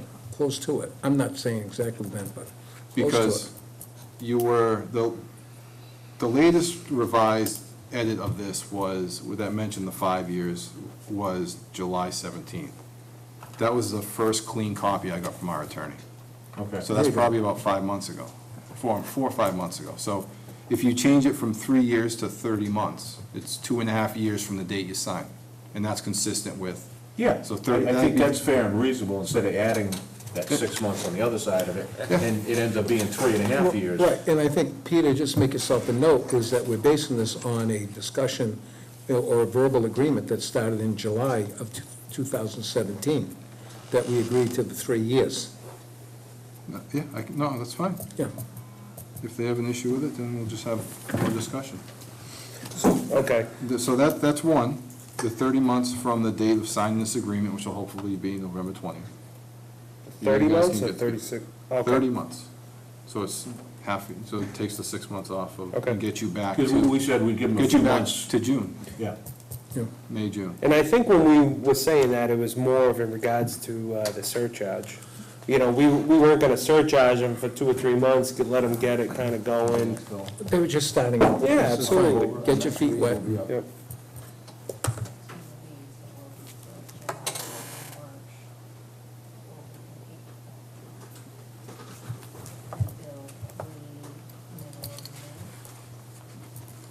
So, we just read October 5th, so we're gonna read again probably January 1st for this next 3 months coming up. Okay. Jan, it will be Jan. But all, if I may, just for a second, but all our quarters are in place, though. We're not skipping a quarter. No. We don't have a hop, skip, and a jump like a few years So you go ago. January, February, March. Okay. So do you wanna bill them, do you wanna surcharge them January, February, March? Yes. Then that means it goes with the April 1st reading. Right, because you're reading back. Okay, yes. Right. And that will be for that say that'll be the third quarter of FY '18. Exactly. So I'll just, Third. so surcharges will begin based on the reads of April, beginning of April for that third quarter of FY '18. Yeah, or, yeah. Year 18, So you know. the surcharges 2018. actually begin January 1, Yep. but they will be assessed on the bill of reading of April 1st for the third quarter. Okay. I mean, for me, I just say stop the surcharges, don't get involved with all the, you know, the trucking reimbursement and all that stuff. Just start, January 1st, and we sign the MOA, which is It's only 30, 25, 30 days off, so.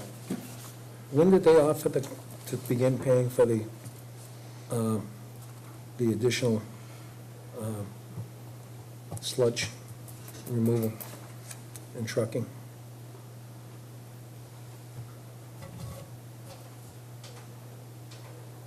This says the reimbursement period shall commence at the execution of this agreement until, Okay. and it'll expire on March 1st when the surcharges are scheduled to begin. In an email, they mentioned that they would pay the additional trucking retroactively for what they've had so far since they opened.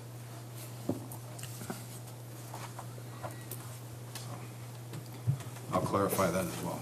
Yeah, I guess. I mean, I'm fine either way. If they do, they do. If they don't, Well, no, what they're saying is they're gonna be paying, starting from when they opened. If we've been able to. We'll have to demonstrate through our operator Right. that the first 6 months they were there, they had 3 Excellent. trucks a month, and now it's up to 6 or 7 since they became operational, and that's the fee that Okay. they're willing to pay. yeah, I mean, as long as they're on board and it doesn't turn into this crazy thing of figuring it out. No, it didn't seem to be that much of But a, once the surcharges begin, we've got the surcharges capped. We have a cap on it. what do you mean by a cap? Isn't it a You dollar? have a set amount per A pound. unit. Yeah. What happens if our cost is greater than the set amount? We have to eat that, right? I'd say yes, we agreed to $1 Yeah. a Yes. pound instead of 3 Or or you mean your 4. cost to Treat. yes. Now, Well, is treat and disposal one and the same, or are they two different items? Now you're talking about two different things. Okay, then, maybe in the memorandum of understanding here is that maybe we really didn't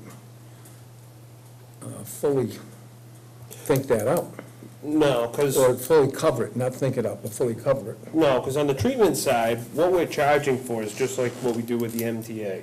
And you're actually charging the loading coming in. Okay, So the loading going out, the truckloads, is just a condensed version of it. Okay, So, okay. so you really, they are paying for it, okay, I got it.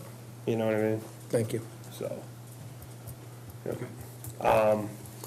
I'll reference those changes and I'll get you a revised copy for you guys to review. I had a quick question.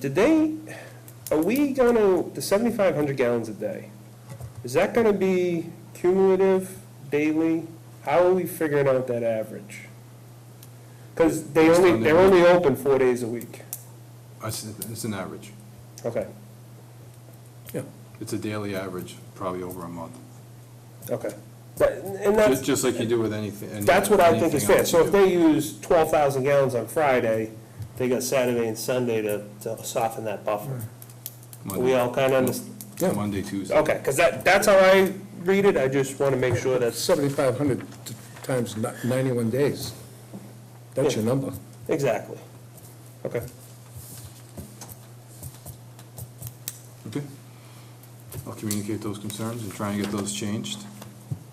And like I said, hopefully we'll have a clean copy for you guys to review and approve on the 20th. The other question is, didn't Veolia have an issue with, was it ammonia or something? There was one thing that we left off.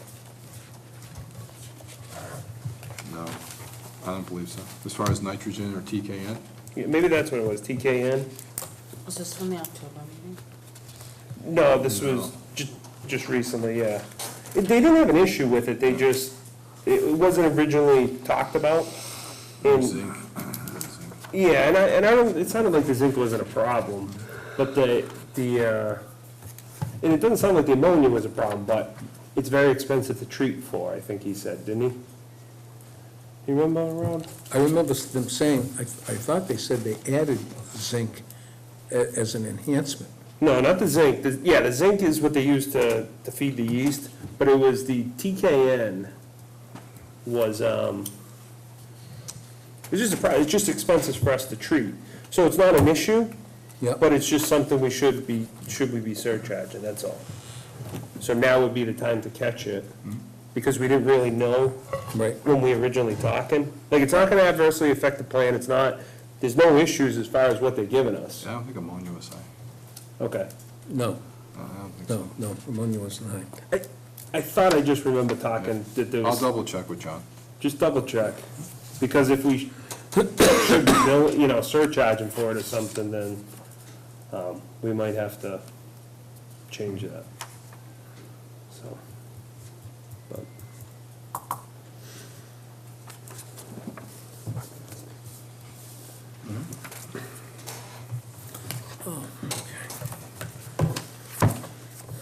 Cool. So do you want to go back to the 2-year extensions or the 1 year? I'm fine with the 2-year now, now that I understand. The only advantage of the 1 year is you're keeping their feet closer to the fire as far as trying to get as close as they can get. That's the value of the 1 year. I mean, but if their flow increases or something, then it's up to they're gonna have to come back in front of us, so. Well, I thought that was all set.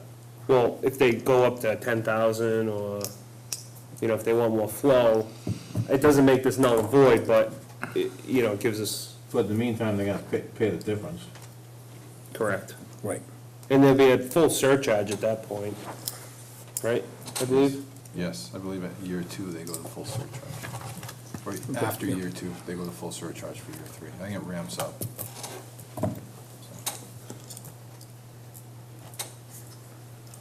Like anything new. So annual We've got to or work around it. biannual?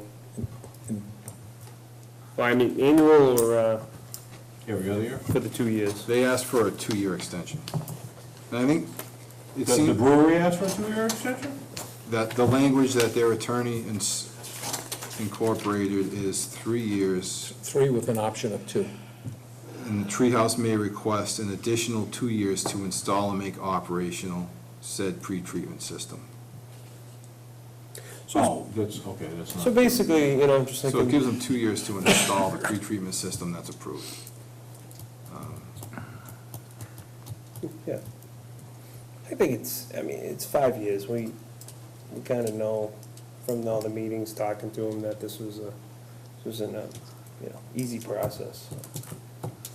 No, there's a time span that's going to have to get worked out. Okay. So everybody's good with the 2 years? We'll just leave it? Okay. Easy enough. Okay, I'll work on that. All right, next up. So, Cemetery and Gould Road? Yeah, just want to follow up from our last meeting again. I did have a phone conversation with Mark Baldy about the water testing being done at Cemetery and Gould Road. It is being done by ExxonMobil, which you guys knew, as part of the 6W remedy operational status. So he referred me to a remedy operational status report that Forensic Environmental did on behalf of ExxonMobil. I attached copies of that report, just the pages that have to do with Cemetery and Gould Road and the sampling area that shows the data. And Mark said that ExxonMobil has expanded the testing by the 500-foot requirement of a positive test result. So there must not be any other wells within 500 feet of these to require any further testing. Nope. He said they followed that 500-foot rule. And if you- 500 feet. Yep.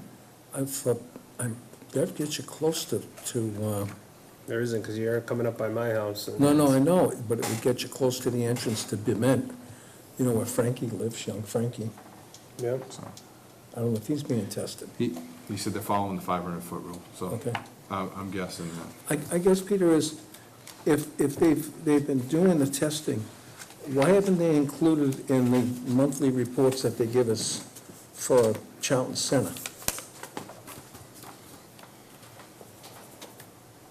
Because isn't it, What do you mean? it's two different. Yeah, you're two- talking Kleinfelder?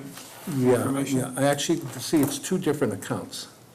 You get, Yes. okay, yeah. That's why. Okay, answer my own question.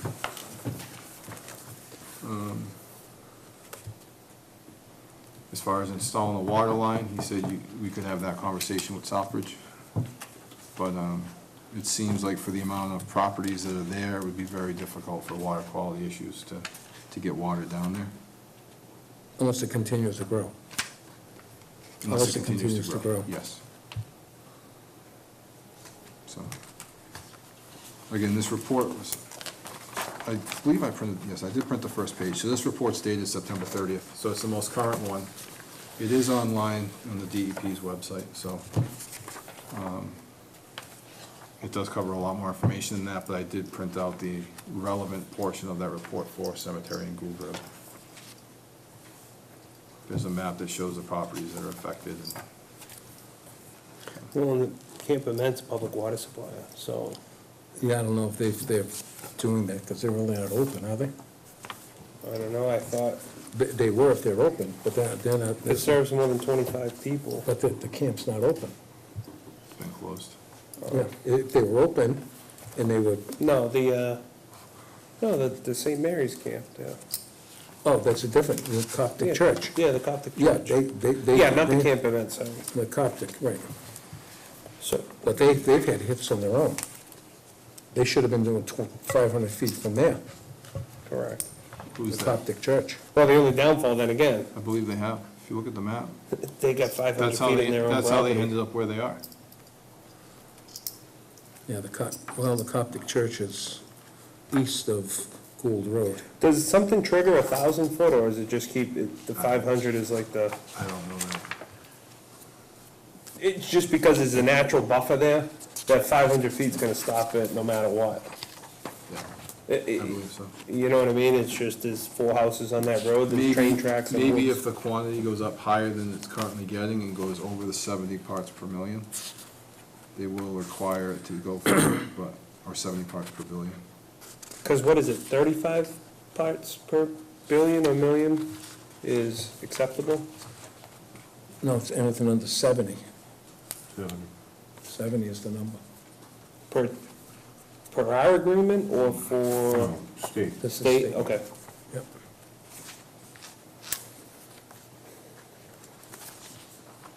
But what is it, 35, they give them a pellet system or Yes. something, right? I believe so. They offer them.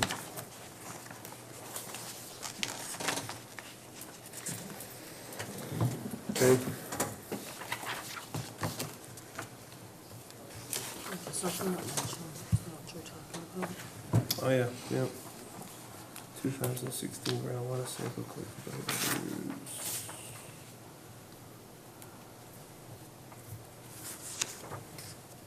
Okay, matrix? better stay below. So I revised the matrix based on our discussion from our last meeting.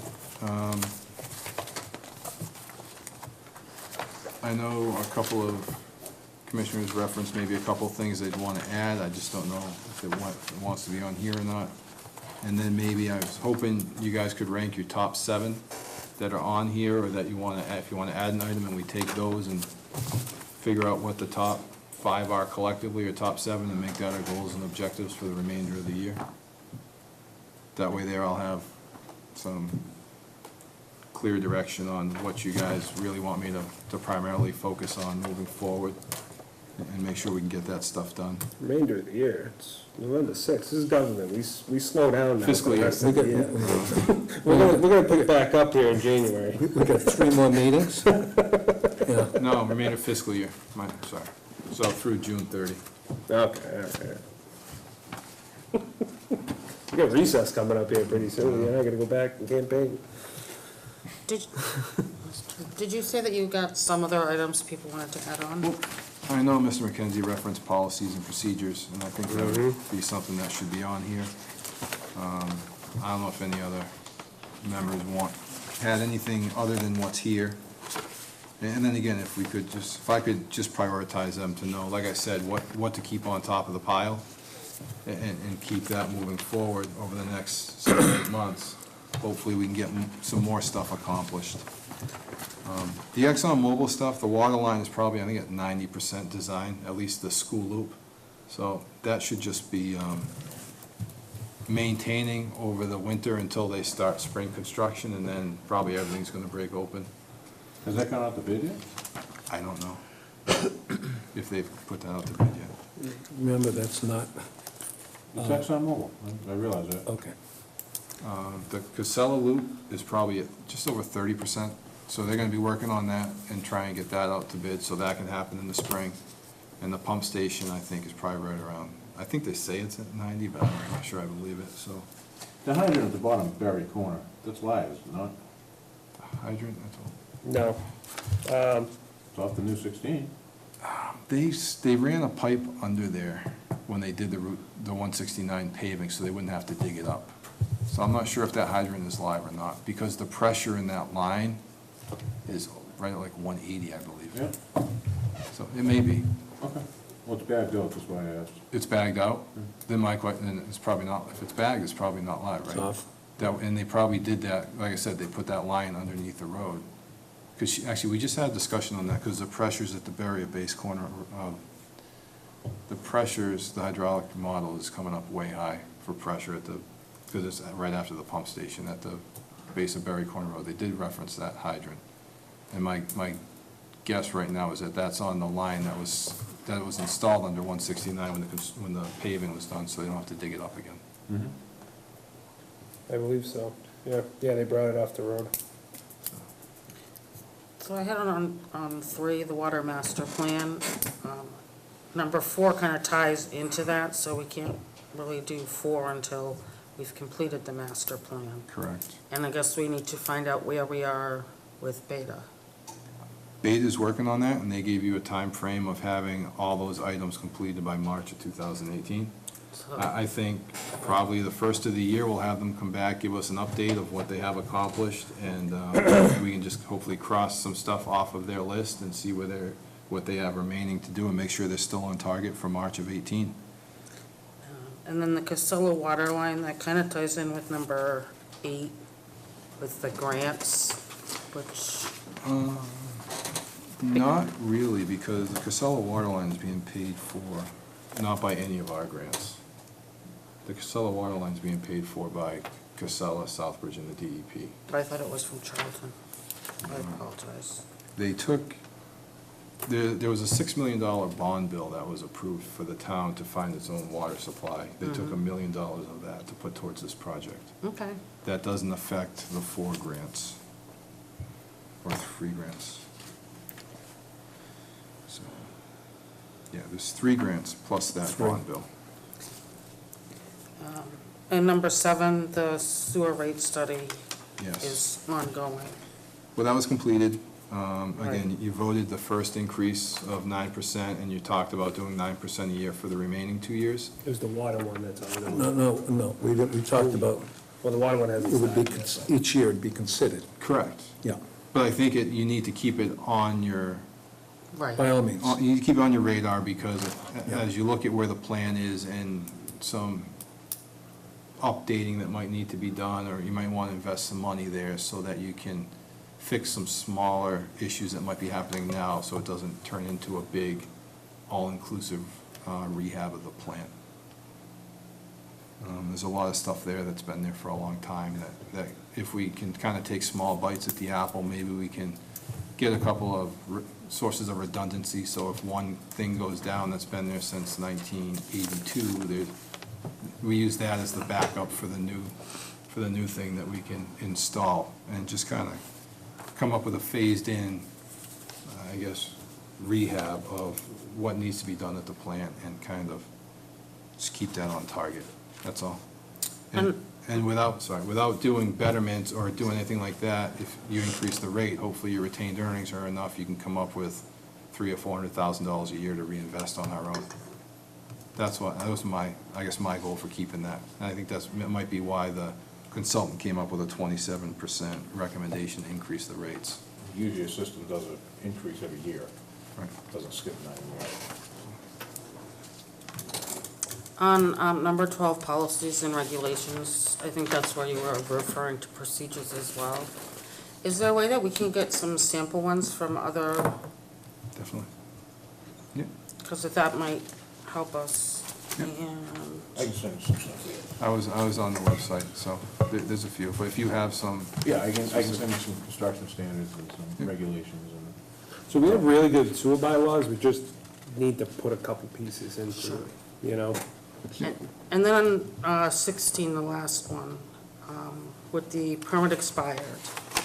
So do Oh, we yes. have an idea when EPA and DEP are going to issue a draft permit? No.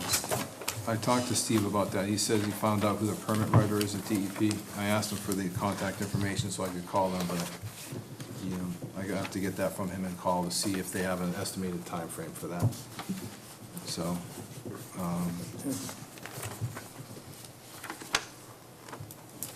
so I guess, like I said, if you guys could just rate your top 7, I think that would probably give us a list of top 10. And I'll just put them in numerical order and just focus on those. And if there's anything anyone wants to add, I can add it. But, If I may, yes? my number 1 is betterment refunds. Where are they? Yeah, that was in my superintendent report. Okay. Now, did you guys start the meeting at 6? No, I came in like 6 minutes late, it seems like I get 9 items done. we did. Good going. All right, next thing Superintendent report's last. is, I'm still looking for the $78,000 reimbursement for the money we spent on Mr. Pecos. And then also the $250,000 that's already in the Charlton General account that's supposed to be coming over here to water and sewer. And also, we're looking for the accounting of the monies for the balance that's supposed to be coming to water and sewer. So, for me, all those items trump the entire list here. Because don't forget, and I understand there are, and I think I made this point at the last meeting, is I understand that there have been properties that have been sold or resold, and to make sure the proper person gets the refund they're supposed to be getting. But if there were 200 properties out there, there's less than 10% that fall into that column. So the 90% of those people should be receiving their refunds, or should have already received their refunds. So betterments, I talked to Robin, she's waiting to talk to the DOR, and it's a priority for her, she wants to have it done by the end of the year. Christmas. If people wouldn't Maybe like to January get a 1st. couple grand back, Yes. you know? Yeah. 'Cause that's, for some it's that Again, high, it's that's- not higher. She said her time frame is by the end of the year. So I don't think anyone's just sitting on this, I think it is being moved forward, and hopefully it'll be done sooner than later. Do you wanna go over this whitewater bill real quick, and then we'll get to, No, you already approved it. oh, So, if you guys want to email me, or just write down and give me your top 6, Okay. or top 7, like I says, I'll come up with a list from there. So by noon No, tomorrow, is that good? Well, I'll do it that quick, but sure, whenever you have time. Well, I mean, I looked at it, I just had questions, so I thought we were supposed to come prepared to give it to you. Yeah, I mean, just whenever everyone is ready. If you don't put a date on, a time. all that work. Sure. I'd say at least if I can have it by the end of Wednesday, that'd be great. I'll have it formulated by the end of the week and get it out to Oh. everybody. Okay. I just, when you're under stuff, not, a new item. A new item? On the matrix? No, not on the Oh. matrix, no. Okay. Okay, so superintendent report. Carl Storts has made the request for the treatment plant to accept their neutralized industrial process wastewater again. This came in front of you guys, I think it was back in May, they made this request. Yeah, that was like the 500 gallons or something. Yeah, it's like- not a lot, but the operator isn't, based on what he's seen from numbers, isn't real keen on it. And I think we need to, after looking at the data we're getting from Treehouse and looking at the other kind of facilities that we're testing, I know this is kind of going off topic, but I think we really need to set up an IPP program where we test all of our industrial users kind of on an equal playing field. Set that up so that we can make how we test the MTA, Treehouse, Carl Storts, Overlook, Bay Path, maybe the middle school and Burlingame Road School. Those are our biggest users, our highest users, and we're looking at Treehouse, and they're getting surcharged, and looking at the metals we're receiving from them. I think we should really identify what we're getting from the other industrial-type users, come up with a program to test them consistently amongst all of them, so that we know that what we're getting is consistent with what we're finding from everybody else, and kind of move that forward. I think many other systems have IPP programs where all their industrial users are tested quarterly by the water sewer department, and I think that'll be keen information for us to use, because we're not at capacity, but because there's a moratorium on the plant. The more efficient we can run it, the more new users we can take on without doing expensive upgrades. So I think we can balance that, and the more efficient we can become, the better off we're gonna be. Now, I believe, maybe this was a couple bullets ago, didn't Woodard and Curran want to give us one, and it was like $60,000 or $80,000 to build it? An IPP program? I don't know. I have no idea. I thought I remember that, and we just, we had one user at the time, it was like the MTA or, Right. so, I guess we need to find out, because who would make it, Veolia? The IPP program, I think I could work with Veolia or work with some other companies to figure out what it would take to, again, I'm not gonna recreate the wheel, but we can find what's out there, make it work, find one, tweak it, make it work for us, and try and implement it. Just so everyone understands, the IPP stands for, Industrial pre-treatment, pollutant pre-treatment? Yeah. Something along those lines. which, it's good to have in place. The only thing is, I think some of the things that we've seen is that when you go and test an individual, we've got to be careful not to overreact to those numbers. We need to record them, we need to pay attention to them, but part of the way that systems work is with the dilution, then they're negative. The second part to the IPP program is doing a headworks analysis to understand what's coming into the plant. And that way there you take the two of those and you put them against each other, and you know what you're getting, and you know what you have room to accept more of. Yeah. And with the two of those moving forward, like I said, it's gonna come down to getting that plant to run the most efficient. And when you understand where you're not efficient, making the small changes that we can do to improve that, and then we can still kind of work within what we have, instead of having to do a whole full-blown renovation. Find some deficiencies and work on them over the next few years.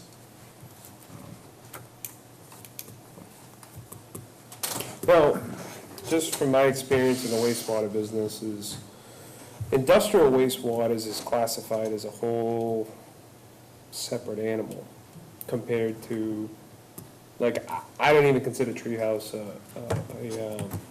industrial wastewater. I'm not saying that it isn't or whatever, I'm just saying in my standards, it's more of a, X-cleaning solutions, stuff, low acidity, you know what I mean? Those are industrial processes, like, I guess in my mind, it just comes down to loading. so. If the loading's that heavy, whether it's BODs, TSS, And that's what I'm saying, it's so. not just, So if that covers us, like Yes. if our regulations basically stay anything over household residential wastewater is we're considering we don't accept. If it covers it that broad range, then I'm fine with it. I just don't want to start labeling people industrial and then have EPA and DEP regulations on top of it where they're not in that category. I've been reading other towns' bylaws and regulations, and it's residential, it's commercial, and it's industrial. Those are the three categories. Okay. So, And once there are you three sets of get, standards? no, Yeah. just different class of Yeah, user. I think we have the same. Yes, you Yeah. do, and but I'm just saying it's consistent with, it's those three classes, and it's consistent with what other towns use. Well, and that's what I'm saying, so Bay Path, the schools, Masonic, I consider them commercial, but I don't consider them industrial. I think their loads are too heavy to be commercial. Yeah, and the other thing, the MTA, and like I said, the IPP program, to be consistent, I don't believe the MTA is being tested for BODs. Whether they're high or not, you don't know. Well, I think part of what you're gonna do is set a benchmark to see for our system what residential, commercial, and industrial are. Because I think you'd be surprised to find what those loads are even in a residential. Right. And is that part of the headworks analysis for that? Is that just total flow into the? Because where I'm going with this is technically right now, we don't accept industrial processed water. So once you categorize that, what I'm saying is, my experience in this business is industrial processed water, commercial heavy loading or residential heavy loading, they're three different animals. And I just be clear, Yep. you know what I'm No, I saying? understand what That's you're all I'm saying, is Yep. just before you open that door, you know, No, I'll make sure the terminology is correct. you know, like industrial processed water in my mind is, you know, like high acid, sulfuric Well, that's- acid, diluted. And again, that's what Carl Storz is asking us to accept, is neutralized wastewater from their cleaning solution, from their cleaning baths. I thought they were taking a weekly batch, 500 to 1,200 gallons away, and they were paying Yes. to have it taken away. Yeah. And it was unknown exactly what it would do to our system. So there was two parts to it. There was a nanoside cleaner that we told them absolutely not. And that was to get rid of any organic compounds. And then the other one was just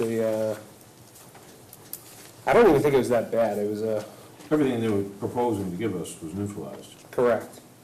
It's just, However, Our operator wasn't happy with some of the stuff that was used to neutralize it, because it would kill the microbes in the RBCs. So we can't do that. well, and I think that was the nanosides. Right. And we told them that, no, and all it they, takes is one misstep or mislabel, and yeah, and they were, I think we're fine with that, because it was only like a drum a month. It was like 10 gallons a week. Yes, On the nano side, so they were more than happy if they can get rid of the other stuff. So, again, I'm trying to work with the operator. I forwarded them the letter, and John had some concerns, so. John's big thing was, without really doing a headworks analysis to know what's coming in, it's hard to know what you can accept further than that. So I think it's a dual task approach with creating the IPP program, talking about doing a headworks analysis to know what's going into the plant, so you're not just guessing on if you can take more or not, and using that information to make a good decision in the future. So I guess just have yourself and Veolia make a proposal. You know what I mean? There's too many, I thought they already made a proposal for a headwork study. There was. I asked him for another one. but not with the IPP. Why, is that gonna impact it that much more fiscally? I'm waiting for that information. No, I'm sure they're gonna charge us, so. I'm waiting for that. They're in front of you next meeting for their MOR. There's a few things I kind of want to talk to them Because about I think the last with you guys. proposal was between 17 and 21 or something like that. I think. Yes, for headworks. Woodard and Curran gave you guys a headworks proposal, I believe it was 18 to 20,000. No, it's 12. But it Woodard didn't and Curran cover, was 12? yeah, but it didn't cover, Then I believe Veolia might be. because I talked with John about it, and he's like, it was more just, No, I recall 17 to 21. I could have sworn. that was Veolia. Yeah. Oh, Veolia was, from what I saw for info, I thought Woodard and Curran came in at 18, 19, and Veolia came in a lot less, because the correspondence I saw was somebody asking, why are you so much less than? Correct. That was Woodard and Curran. So when I talked with John, because it was right when the transition was going by, he said that was a headworks analysis just through engineering and system loading. I guess Veolia was gonna sample and actually, you know what I mean, go out there. So, So, I think we'll get more bang for the I buck. do recall when we were having the preliminary discussions with Treehouse, they were willing to pay for the headwork study as long as they got credit for it when it came time for them to pay their privilege fees. I thought the number was 12 or 13 grand. From Woodard and Curran. Because it would have been Wood and Curran back then, because that's how long ago it was. Yeah. It would have been Viola. It was a while ago. It was- This is I remember- when McClure was representing them. Yeah, it was 12 grand from Woodard and Curran, but like I said, we changed I over. could be mistaken. But it was more just, it was engineer stuff, Yeah. and it wasn't really gonna be true analysis. So I'm trying to work with John to get, I'll have a proposal for you guys to consider. Okay. And then hopefully that'll give us some direction on how to talk to Carl Storrs. I'm supposed to be meeting with the gentleman who made the request, so I'll let him know where we're at with that. And just keep him informed and up to date on what we're doing. So, all right. 232 Stafford Street, or St. Mary's Way, they're in the process of trying to get that water line installed before the snow flies, before the construction season ends. So they're trying to get into the road, open that up, and go from there. The design that was approved, that Chris approved, has them tying into the 8-inch main, 4-inch connection with 2 8-inch gate valves on either side. They're asking to not have to do those 2 8-inch gate valves because in order to do that, they shut the water off to the remaining water system. So, Say this again? yeah. So the plan that was approved by, I don't know if Chris approved it, but the plan that was presented from Kleinfelder shows call it an extension, tying in at Stafford Street where 232 Stafford Street is, or St. Mary's Way. There's a 4-inch connection with 2 8-inch gate valves on either side to isolate. Okay. They're asking not to, it's an 8-inch line, they're asking not to have to they are asking to do a 4-inch live tap instead of having to cut the line and install the 8-inch gate valves. Because that line comes off of the J. Hammond Road line, goes through Timber Valley to Stafford Street and out to Northside Road. So if they have to cut that line and shut and interrupt service, there's no way for water to get to the remainder of our system to Northside Road. Chris is looking at that. You can't. It takes to cut in a valve for a couple hours. Okay. But it shuts off water to our entire system. So they were asking if they could just use the isolation valves associated with the hydrants 50 feet or 100 feet away. Chris is looking at that. I'm waiting to see what he has for a recommendation tomorrow. So if there's something that happens in the area, without those isolation valves, Yes. to isolate a smallest point, you're still putting half the system out of water. I'm just letting you No, know their I'm- request. Yes, no, I understand. And Is that what I'm hearing? Yes. If those so pay now or pay later. Yes. No, I get it. I just don't wanted- even understand why it's being questioned. It just makes, okay. The question is, does it matter? Does what matter? I mean, like as a practical point, like what would be the benefit of 2 isolation valves on that 4-inch there? One on either end, Yeah. it's a loop. So- But they're talking about not putting the 8-inch valves in. I didn't think it was a loop. Doesn't that 4-inch go through? Up on St. Mary's. No, it just goes straight up now. No, Goes it straight ends. Dead ends? Yeah, it does, they got rid of the whole thing to Yes. come back. The neighbor wouldn't cooperate. It does not loop. So that's what I mean, it's just a lateral, basically. Yeah. So I'm saying, why would you have, No. So there's no potential to uncap that at a later time, if property gets sold? no, because it's a 4-inch going up to a dead-end hydrant, and then there's 4 services off of it. And the properties at the end are properties that, I mean, I think it almost abuts the Turnpike service area, one does. And I think it was the Burlingame family owns the other one. Because, you know what I mean? Would you isolate, I thought you just isolate the branch. You wouldn't isolate the main there. I'd have to look at it on a drawing.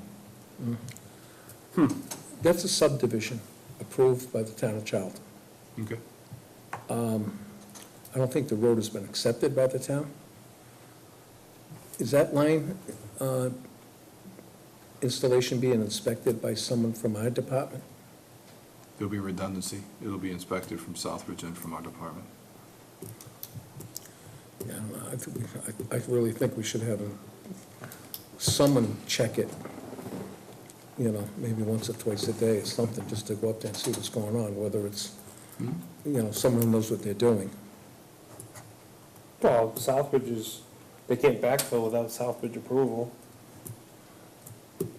I mean, the question is, do we, you know, agree enough with their, I think, I mean, currently they're their operator, so if it leaks or whatever, they gotta deal with it.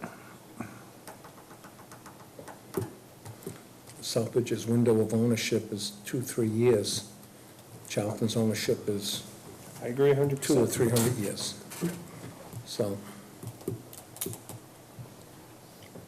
devil's in the details. I know, but all I'm saying is we don't have somebody on staff, so you pay McClure or somebody like that. Then, What type of inspection do you want? Do you want someone to go out there and take pictures before it's buried? take a look at it, do something. Make sure they're using the correct material to backfill before they... That would, yeah, exactly. So Correct that could- material backfilled, compacted before they We put the could do the that, remainder of Steve the could do fill? that, I yeah. think Steve, I talked to Steve about that, and I think he's good at going out there and Yeah. documenting what's there, taking pictures, and we'll create a file for it. Jerry's gonna let him go on the road there? Didn't he just pay that? Don't know. That's the request to him, not to us. Okay. Again, I thought there was a stub going into that. I thought there was a stub too. The drawing show, the Kleinfelder, Hate to bring you back 15 years ago, but that was already approved for a 2-inch water main. but I think now they're doing a plastic. 4. I think the 2 inch is there. I'm just saying, I do it too. had been approved a long The time 2 ago. inches there to the house, isn't it? I don't know. Yeah.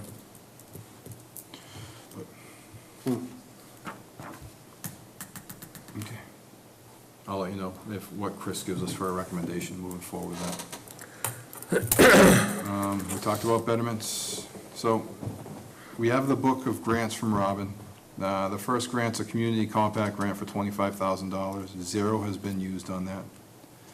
The second grant is an earmark water system evaluation of $30,000. There's been $114 used on that, so the balance is $29,886. Hold on, Pete, real quick, just back. ExxonMobil doing that? What's that? The, Water system evaluation? No, the St. Mary's Way. Sin, Yeah. yes, Yeah, Sin's doing it? yes. Okay. That's why that's why Oops, I sorry. made a mental note. I'm driving by, I see with the mini excavator with the Sin sticker on it. I gotta ask Alex, about what do that. you think about, if there's still that 2 inch service there? It's plastic. If they connect a new 4 inch, there's gonna be, I know there's an old service there. I can almost swear. Cut and cap it. Just cut and gap it. Dig the main, shut the cork off, and remove the service. Move the co-op, is that what you said? No, shut the cork. Yeah. And remove the service from the main. Okay. Cut it out of the way. Peter, can we go back to the 25 and the 30? Yes. I believe the commission had voted a specific scope of work for each one of us with McClure. One was dedicated to the connection with Southbridge, and the other one was dedicated to the eastern portion of Route 20. I asked Chris, I did send Chris an email asking him for all contracts he has with the Yeah. town and where they're being paid from, so when I get that information, Okay? I'll put it there.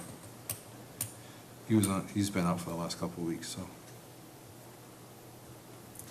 Once I get that, I'll make sure it's applied to the correct grant, so we know if the balance is accurate, or if it's already applied towards something different. And the last grant is the master plan grant of $200,000. The current balance is $156,000 and change, but that's before the additional scope of work for Beta that you approved a few meetings ago of $78,000. So, I think a lot of the McClure work that's been done, Rob, Yes? was paid out of that $200,000 grant. No, but did you actually shut the lights off, or, It's 8:30. and set? Still no go. The motion switch is right there. There you go. Thank you. So I will confirm that there's no other, well, I'll confirm what's out there for open contracts for McClure, make sure they're applied to the correct grant, so you know if that balance is not correct. So we're guessing that 156 is gonna go down to Say half. 80? Okay. But from that work that Beta's doing, you should have pretty much everything you need except for your water study to present to DEP to become a consecutive water supply, if that's the direction you choose. Earlier this evening, you had mentioned they're going to have their matrix, not matrix, but their model done by March. No. No. Beta, the water model is done. The water model is done? The hydraulic model is done, It's done. yes. This is All right, so we know what the pressure is at Masonic Home? Yes. And so, and the pressure is, They did not say there was an issue with it, so I'm guessing it's adequate. so there's no pumps, no need for a pump station there now? There's no water service there, how can they tell what the water pressure is? Because that's what the model was supposed to tell them. Based on elevation of the elevations? tank and elevation at Masonic Home, just go straight elevation and get back to pressure. And base what they know from what's in the hydrants at Charlton Center. Yes. So they have that From information. the flow testing, and now that the PRV is kind of squared away and the pressure fluctuations are somewhat back in check, I will follow up and make sure that they Okay. didn't see a concern with the pressure at Overlook. Okay, all right. All I know is they said the hydraulic model's working, so I didn't. Yeah, that was after they cleared up the PRV and everything, but that doesn't mean they did any additional flow tests after that. I'm pretty sure they flow tested. Did they? Southbridge did, yes. Oh, okay, Southbridge did. Because Southbridge said that after the PRV was replaced, the pressure fluctuations dropped considerably. And I thought when they did the flow test, they opened the hydrant up next to the Charlton tank to kind of flatten I up. didn't look at the flow test, right? Yep. So, in line with becoming a consecutive water supply, I looked at the billing info that we get from Southbridge, that we use to get the meter data to bill our sewer customers with. And the printout they send us is all water users in Charlton.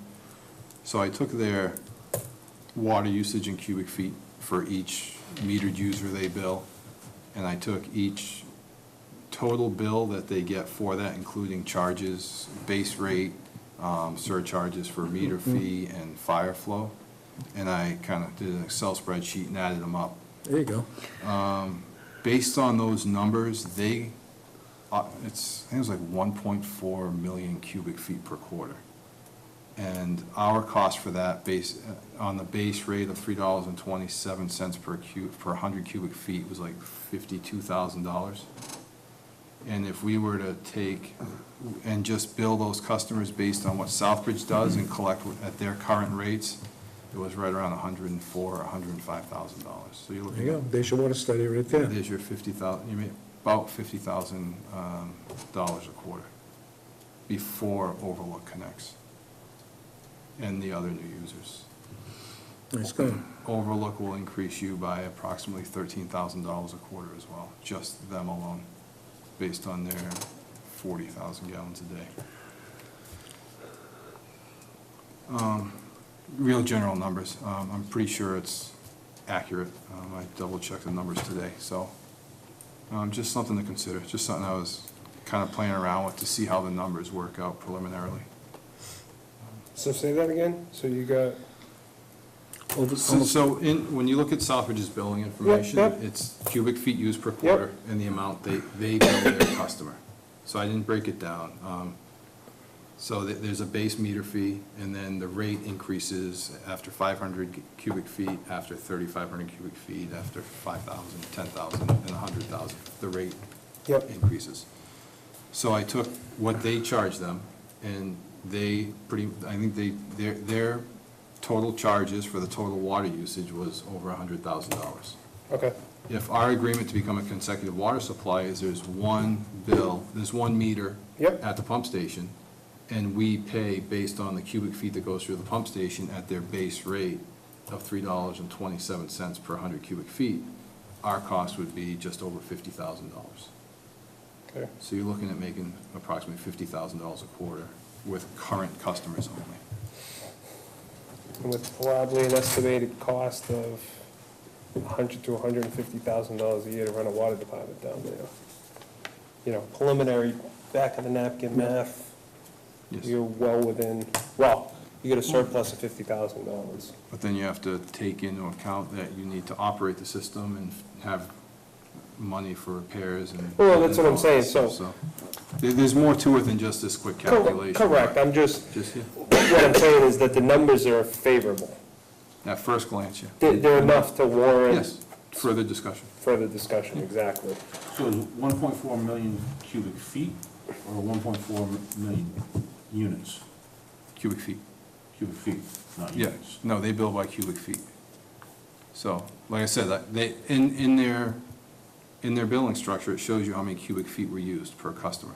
So I put that on an Excel spreadsheet, and I put the amount that they bill that customer, and then And just their meter reads are in units or cubic feet? cubic feet. Because those numbers are what we take and put into our VAR. We take their cubic feet readings. All right. So it's already there. It's already in cubic feet. Correct. There's your Because study. that's where we get our cubic feet for that. Serious?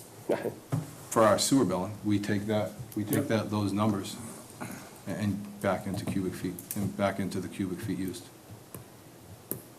And then in the first year or first year and a half, if you add in the connection fees. Those are one-time fees. It's a one-time fee, but it's a nice to have that cushion added. Yes, I think that will give you a small cushion moving forward for repairs and infrastructure, things Yep. that need to be done. Because again, you're gonna own the system. You're gonna own all of it. Yeah, so you're And- talking a cushion of what, $150,000? And those readings, 150, yeah. those numbers were without Millennium being included, Without what? without Millennium. Yeah, well, Yep. So- we all agreed, no I millennium. understand, so I just wanted to. Yeah. Yeah, and I think that's what you do, you just start at the pump When do we station agree and you on go. that? In the IMA, when the IMA was originally, That's Put all gonna together. change anyway, uh, if we go consecutive. I think we agreed that it was hands-off. Yeah, that's, I guess, another discussion that we're gonna have to have. In discussions with Southbridge, because their water use is part of this is what was told to me, because their water use is part of a multifaceted agreement for wastewater and, not the brackish water, but the Great water. the gray water that they get. It's all three together. They wanna keep that, they wanna continue. And they're in to- contract, I think, with Millennium over, 3 years or 5 years? It's a golden age, they don't want to lose it, Yeah. Well, and we needed it at the time. So, like I said, those numbers are without that. and it's not just a one thing, I mean, there's a lot of moving parts to that town and that one customer. So, Okay. Are my numbers wrong? So, at the last department head meeting, they brought up trainings that are happening for our insurance company. There's one at Holy Cross in Worcester. I think it's this Thursday, for preventing and addressing workplace discrimination. They want department heads to start attending these so that it will count towards training hours for department heads and maybe reduce their their insurance rate. So I did sign up for it. If the commission has an issue with me going to it, it is free. What's the subject again? Preventing and addressing workplace discrimination. It's presented in conjunction with MCAD, the Massachusetts Commission Against Discrimination. It's at Holy Cross, it's closed, it's a half-a-day seminar. sounds good to me. If there's an issue. All right, that was it for my superintendent report. Perfect, thank you, Peter. Any other Motion. questions or anything? Motion to adjourn next meeting, November 20th. Other business? 2017. What's the other business? Unknown Oh, attendance yeah, yeah, yeah. posting, it's Okay, not, okay. something to, Yep, we yep, can yep. discuss right now, but, in light of the recent article in the TNG, on the forensic audit that Melanson Health did, I think that we need to address it at the next meeting and put it on as an agenda item as to where the sewer extensions are, if they are up to requirements. That was the recommendation of Melanson. Now, we don't have the recommendations from where they had sent it to the state, but at least this way we'll know where about those sewer extensions are at, and once, or if we get those reports from other agencies, we can continue to go forward.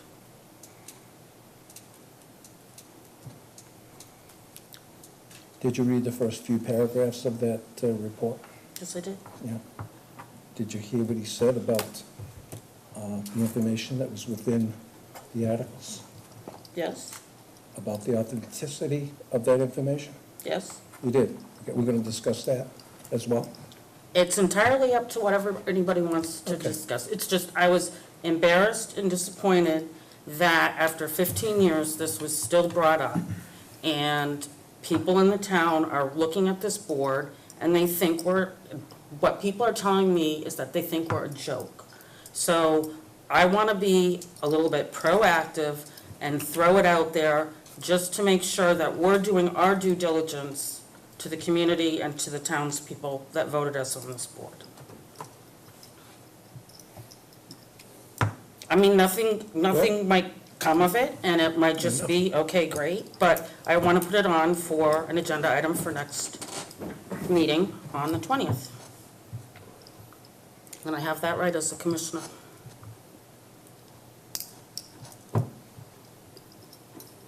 I'm in conflict, so I can't talk about it, but.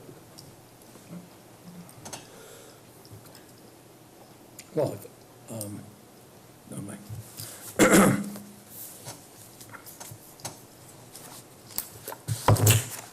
That was the only thing I had.